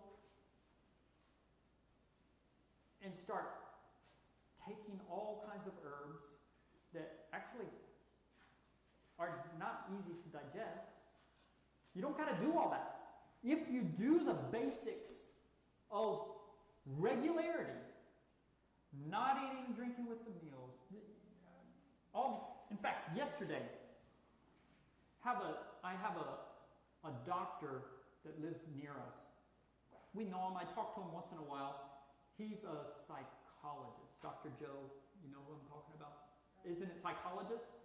And he works from home. He's professor, I don't know, something. I forgot his last name. I think he's a psychiatrist. Yeah, something like that. And I mentioned something, I got a relative that has this issue, and I just, hey, you need to not be playing games all night, get on a schedule. And told him, just get regular in your mealtime. And he said, yes, if everyone would eat, sleep, poop, pee, and drink water, or drink at the same times, everybody, that is the foundation of health. I'm thinking, this guy knows. And yet, we've been given the precious truth, and we're not following. Let me ask you, this will prove a point. Only that we are ignorant. We all were. I was. How many of you have known that you needed to be regular and are regular? I mean, I'm supposed to be. You know you're supposed to be. So when I think of regular, I think of a bowel. Not eating, okay? Yeah. You should say. Yeah, so my meaning is what we've talked about in regularity. Okay. We've been given this, and it is what Ellen White says is of vital importance. In no case. I've never heard this before. Why aren't we? When I go and share this with non-Adventists, let me tell you, they embrace the whole thing, everything, immediately. And guess what? The Adventists that do the same thing and embrace everything immediately, the non-Adventists get the result so much faster. Why? Because we're skeptical. We've been hearing this all along. Even though we might adopt it, we're not stepping so much as faith as, okay, I'll try it. They're like, oh, wow. Oh, this is wonderful. I'm going to do it all. You see what I'm saying? It's totally different. Is it because we're more complacent because we're not as sick as them? No. I believe it's because we've been hearing this for years. But don't drink with your meals. Yeah, I heard that. I didn't drink with my meals for a month and it didn't really do anything. That's like what my sister said. She tried several of the things and not much. This, Just with the regularity is so important. Literally, I can tell you story after story where 3 days, people feel so much better. And then if you mess up that regularity, guess what? Your body tells you very quickly. Does this, has what I shared given you insight into what our true health message is? Yes. Absolutely. Much deeper. I haven't even got, so when I go to a church, normally you're talking 6, 7, 8 days, 9 days of 2.5 hours a day. Yes. My mom, she had knee surgery, and she had to be in the hospital for a while. And because they give you the meal at the right same time, she told me that she felt so much better, but yet she still doesn't do it. But when Yoonjung went there, she was following because my wife was cooking or they were cooking together and, she's exact. So, what you heard this morning, everything we should be doing should be what purpose? For the glory of God, not for our glory, for His glory. So when you're changing these things, you will notice the difference. Guess what? You're going to have opportunity to share. God will give you opportunity. As you learn, He will open the doors that you can share. I can tell you lots and lots and lots of stories. So my hope and prayer is that every one of you will adopt this fully. And then you will be able to do the same thing for your neighbors, for everyone you meet. So let me tell you, walking into a Kroger, just choosing my fruit, my red bell pepper, lady comes up, right here in Dawsonville, starts talking to me. I'm like, okay, Lord, I'm thinking, praying in my heart. What's the reason you're sending her? Is it about health or is it about the 3 angels message? Bam, it was health. She had just prayed for an answer to her prayer. God sent me there, but he brought her. I mean, I can tell you Muslim, same thing. I can tell you all these things. Why? Because God gave us the knowledge, and I'm willing to share it. The light. He will do the same for every one of you. I thought this was crazy when I heard the guy that trained me, he'd just walk into a store and people walk up to him like, what's going on? I just wanted to share with you real quick, and before somebody y'all know that we're known for our health message. I mean, a lot of people do know of us that, but if any of y'all been around Cumming for very long, Thomas at the Nutrition Depot, he's an Asian man that owns this store at Nutrition Depot at Marketplace, but I think his wife was in there helping me, but I was looking for a multivitamin, and I forgot what exactly I said, because it's been a little bit now, but I said, well, I just got to come from a religion that's got a big health message, and so I really want such and such or whatever. And she goes, oh, you Seventh-day Adventist. She knew immediately just by me saying that I come from a religion that were huge on spreading the health message, and she knew who I was. She knew what it was. Noah at Duke, one of his cohorts said, are you SDA? And Noah's like, yeah. How did you know? It's like, well, you eat healthy, because Noah cooks all of his food and carries it with him into meetings, into class. You know, if it's at his time, he gets permission and he's doing that. And the other reason was he knew the Bible. But he said SDA, which was interesting. He said, do you know any other Seventh-day Adventists? He's like, no, I just studied into the religions some, but I don't know how. Normally, if someone has to pretty much know a Seventh-day Adventist, pretty good to say SDA, not Seventh-day Adventist. So, the opportunities will be there. All you need to do is embrace all of his truth. And we're going to be sharing. There's a ton more. But I wanted to give you the most important, what I feel is the most important because of what she said. It's of vital importance. In no case. You see what I'm saying? Any questions? Yes. Okay, I have actually two questions. We had mentioned autoimmune disease. Mm-hmm. This is bizarre because I haven't talked to this woman in 2 years.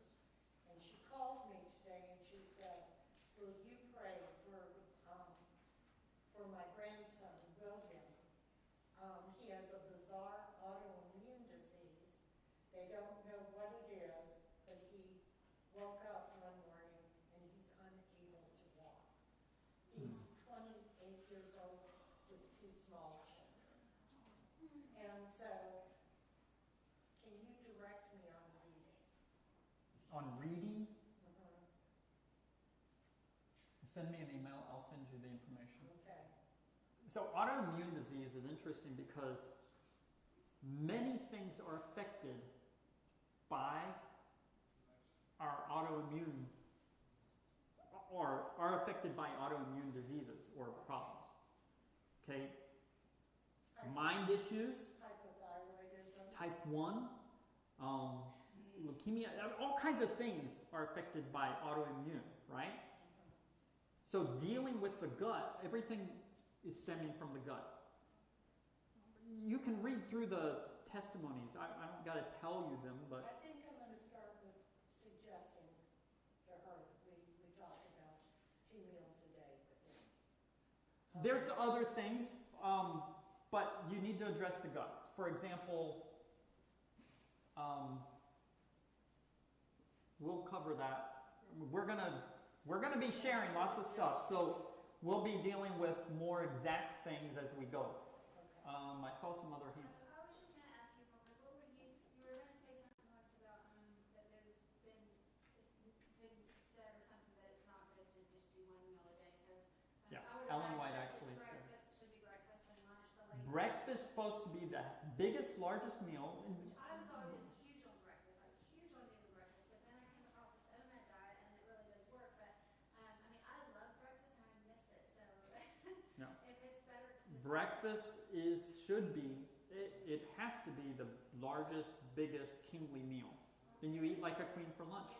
And if you're going to do 3 meals, you gotta be staggered. No, no, Right, it's hard. I was just trying to say, what So- you're saying it's better to do is to do 1 to 2. Yeah, 2. Go back to 2. Yeah.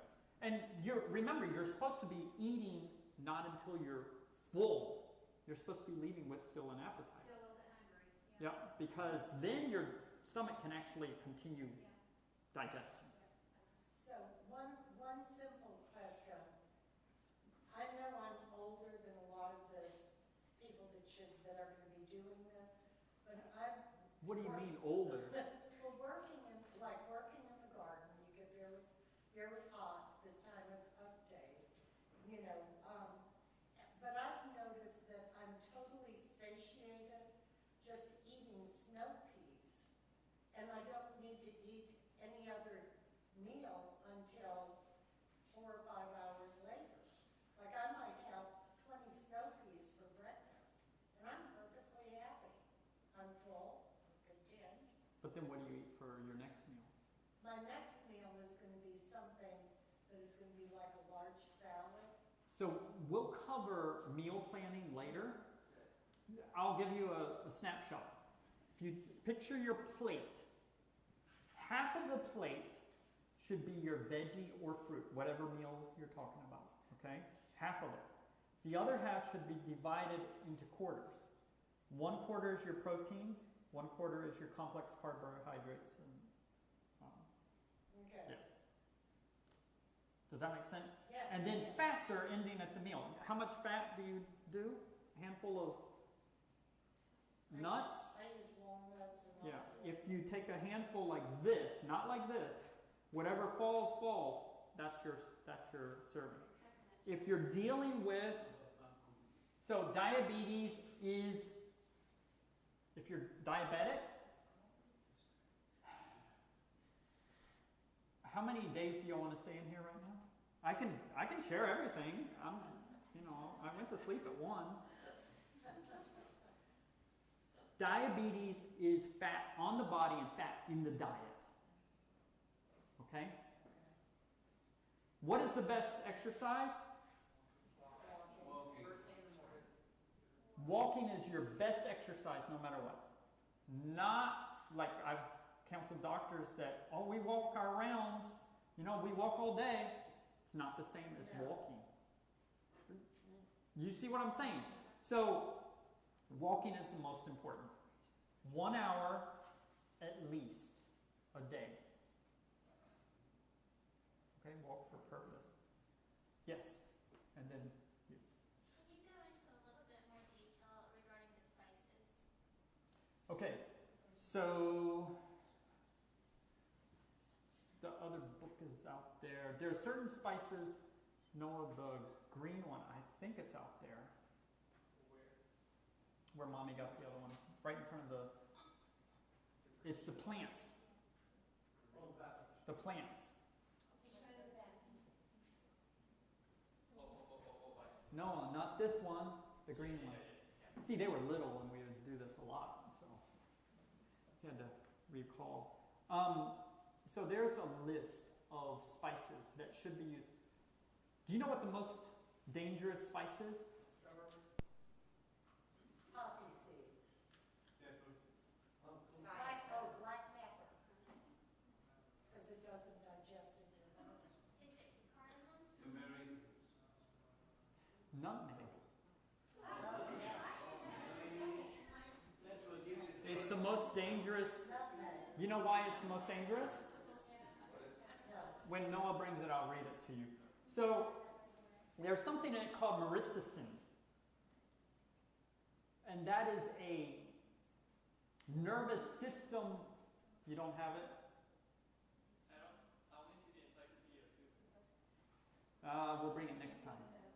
But there's a couple pages, and it goes through the different spices. Spices,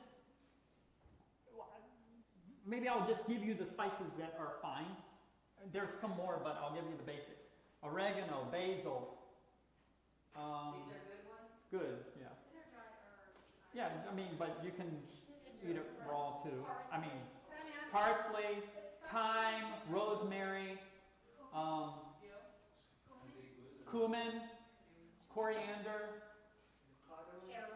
cardamom, caraway. Aren't those herbs? Like spices are like different. Spices are like. Well, cayenne, these are the, cayenne is, turmeric, and. turmeric is okay. I guess like the So here's the thing about cayenne. Here's the issue with cayenne. I'm looking at the time. Y'all don't look like y'all want to go home. I know you do. Oh, I'm fine. I don't know about my family. They're laughing back there. Okay, let me tell you about cayenne. So, had a lady, she had hypertension, she was diabetic, she was a nurse. And when we deal with hypertension, well, diabetes reverses very quickly. Hypertension and cholesterol go for about 14 days exactly, and the 15th day it drops to a new level, whatever it's necessary. Okay, and I'll get more into that later. But it's a 14-day cycle. The 15th day, bam. 15th day, bam. Okay? The 15th day, she calls and she's like, my blood pressure was 110/60, and I took my medication, and now it's 60/30. We're like, did you call 911? She's like, no, I'm calling you. It's evening, Friday evening or something. And we're like, okay, do you have cayenne pepper in the house? She's like, yes. I said, take a teaspoon of it and put it under your tongue. In an hour and a half, she was normal. Good Lord, she stood cayenne pepper under her tongue for how long? Guess what? It raises the blood pressure. Okay? That's just an example. Now, do we use cayenne pepper medicinally? Yes, we do. It stops bleeding and different stuff, but they did a study on people that are they eat the hot stuff all the time, no problems, no stomach issue, nothing, right? When they put the scope in the stomach and they ate the hot pepper, the cayenne, the stomach would actually produce a bunch of this gel stuff to protect the stomach, but at the same time it was bleeding because it was trying to produce so much it just bleeds. Happened with everybody they looked at. So it causes issue. Yeah, we use it externally. Yes, we might use it medicinally. So we might have, I don't know, we might have tossed it. We held it for years and didn't use it. But cayenne pepper we do use, but it's if it goes in hot and comes out hot, it can't be used. Does that make sense? But like so turmeric. Turmeric is fine. It should be, I would think it would be good. Turmeric is fine. What Yeah. about ginger? Ginger is fine. Now, there might be people that are sensitive to these things, but it's fine. I mean, unless they're sensitive. Okay, so black pepper does not break down in your body. And a lot of people that end up in the hospital with diverticulitis Mm-hmm. is the black pepper has actually worked its way up into the intestines to cause the irritation. Mm-hmm. So the people that love those black peppered steaks, get ready for your Yeah, but I've eaten black emergency pepper all room. my life, and I love it. Like I love it more than salt. Black pepper. Any problems? Black pepper, there's actually writings in the writings about black pepper too. But we can share, next time I'll share with you more. How many of you in your region or your ethnic foods use a lot of hot peppers? I love hot peppers. I eat them all the time. My wife, Never. you've heard of kimchi. Yeah. Every meal, breakfast, lunch, supper, that's how she grew up. Guess what she gave up? No, she didn't give up kimchi, but she gave up the hot pepper in it. Okay. That was a struggle for her. And if you ask her about that struggle, she was actually on her deathbed down at Emory, bleeding to death, 4 blood transfusions, 7 IVs in 24 hours. That's when she prayed and she said, okay, Lord, I'll give it up.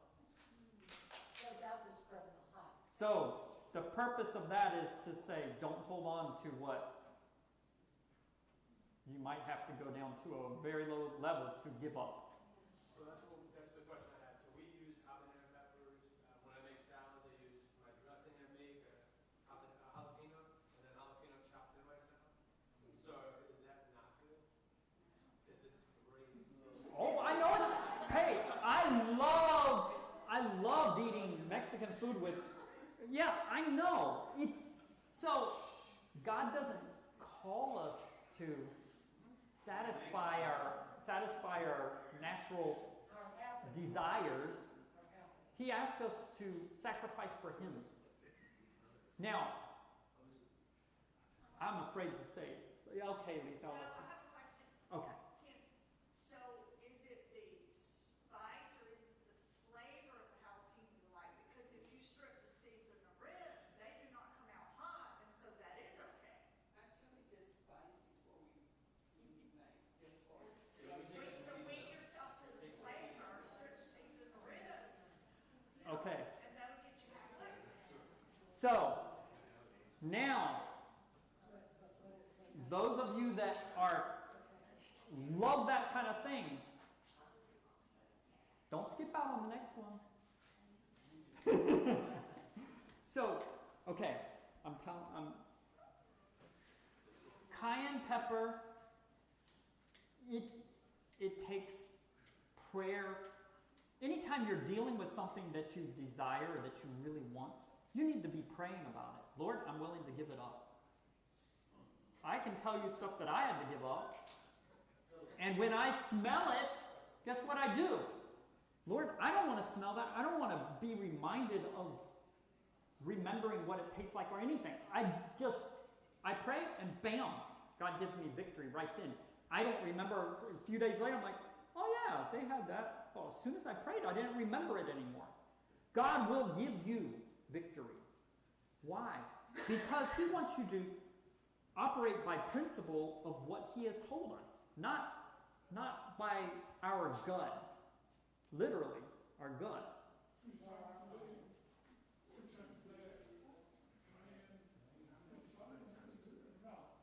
So, I brought up nutmeg. It's one of the most dangerous.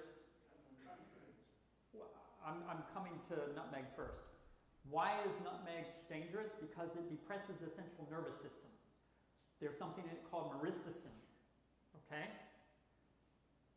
But we do use it medicinally. What cases? Stroke reversal.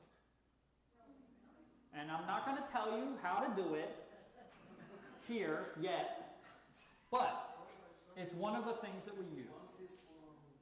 What? Why? Why would that make sense? What is a stroke? It's a nervous system issue, right? So if you're depressing the nervous system, what is it doing? It's blocking what is happening. Right. Does that make sense? So the very first overdose case that was ever documented medically was during the tea embargo, and two ladies wanted tea, so they made nutmeg tea. They were both dead within 30 minutes.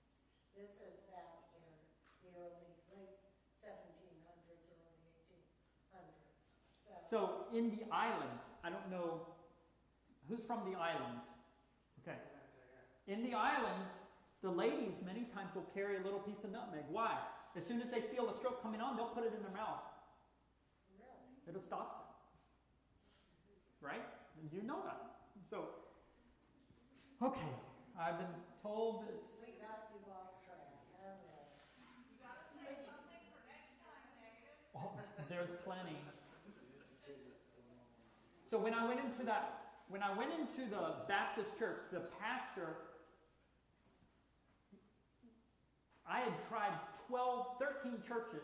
When I went in, after I got trained, I came back. I tried everything. I had all the information. After I got trained, okay, well, I need someone. My sister said, call him up. So I call him up. Black Baptist pastor. He's like, I want you to meet my wife and sit down with you. So I went and sat down. Within 10 minutes, he calls his secretary and says, hey, clear us 2 weeks. They cleared all their stuff for 2 weeks so I could come in and teach. And then he says, well, how long is the meeting? You know, because we were doing 7 days. I'm like, well, it's usually 2.5 hours. And I said, it's interactive. And he's like, what? You're going to leave after 30 minutes. It's 2 hours and 20 minutes now. My point is, this stuff is revolutionary. Why? Because it came straight from God.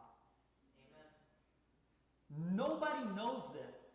And in fact, if you go to many of our church's health seminars, you won't get this depth. Why? I will share with that next time.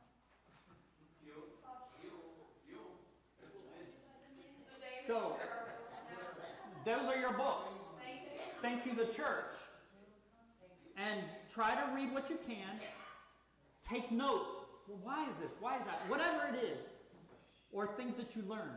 So next time, it's not just me sharing, you can share. Can I send you an email with Yes. my questions? Yeah. Yeah, we're going to pray. Okay, let us, yes.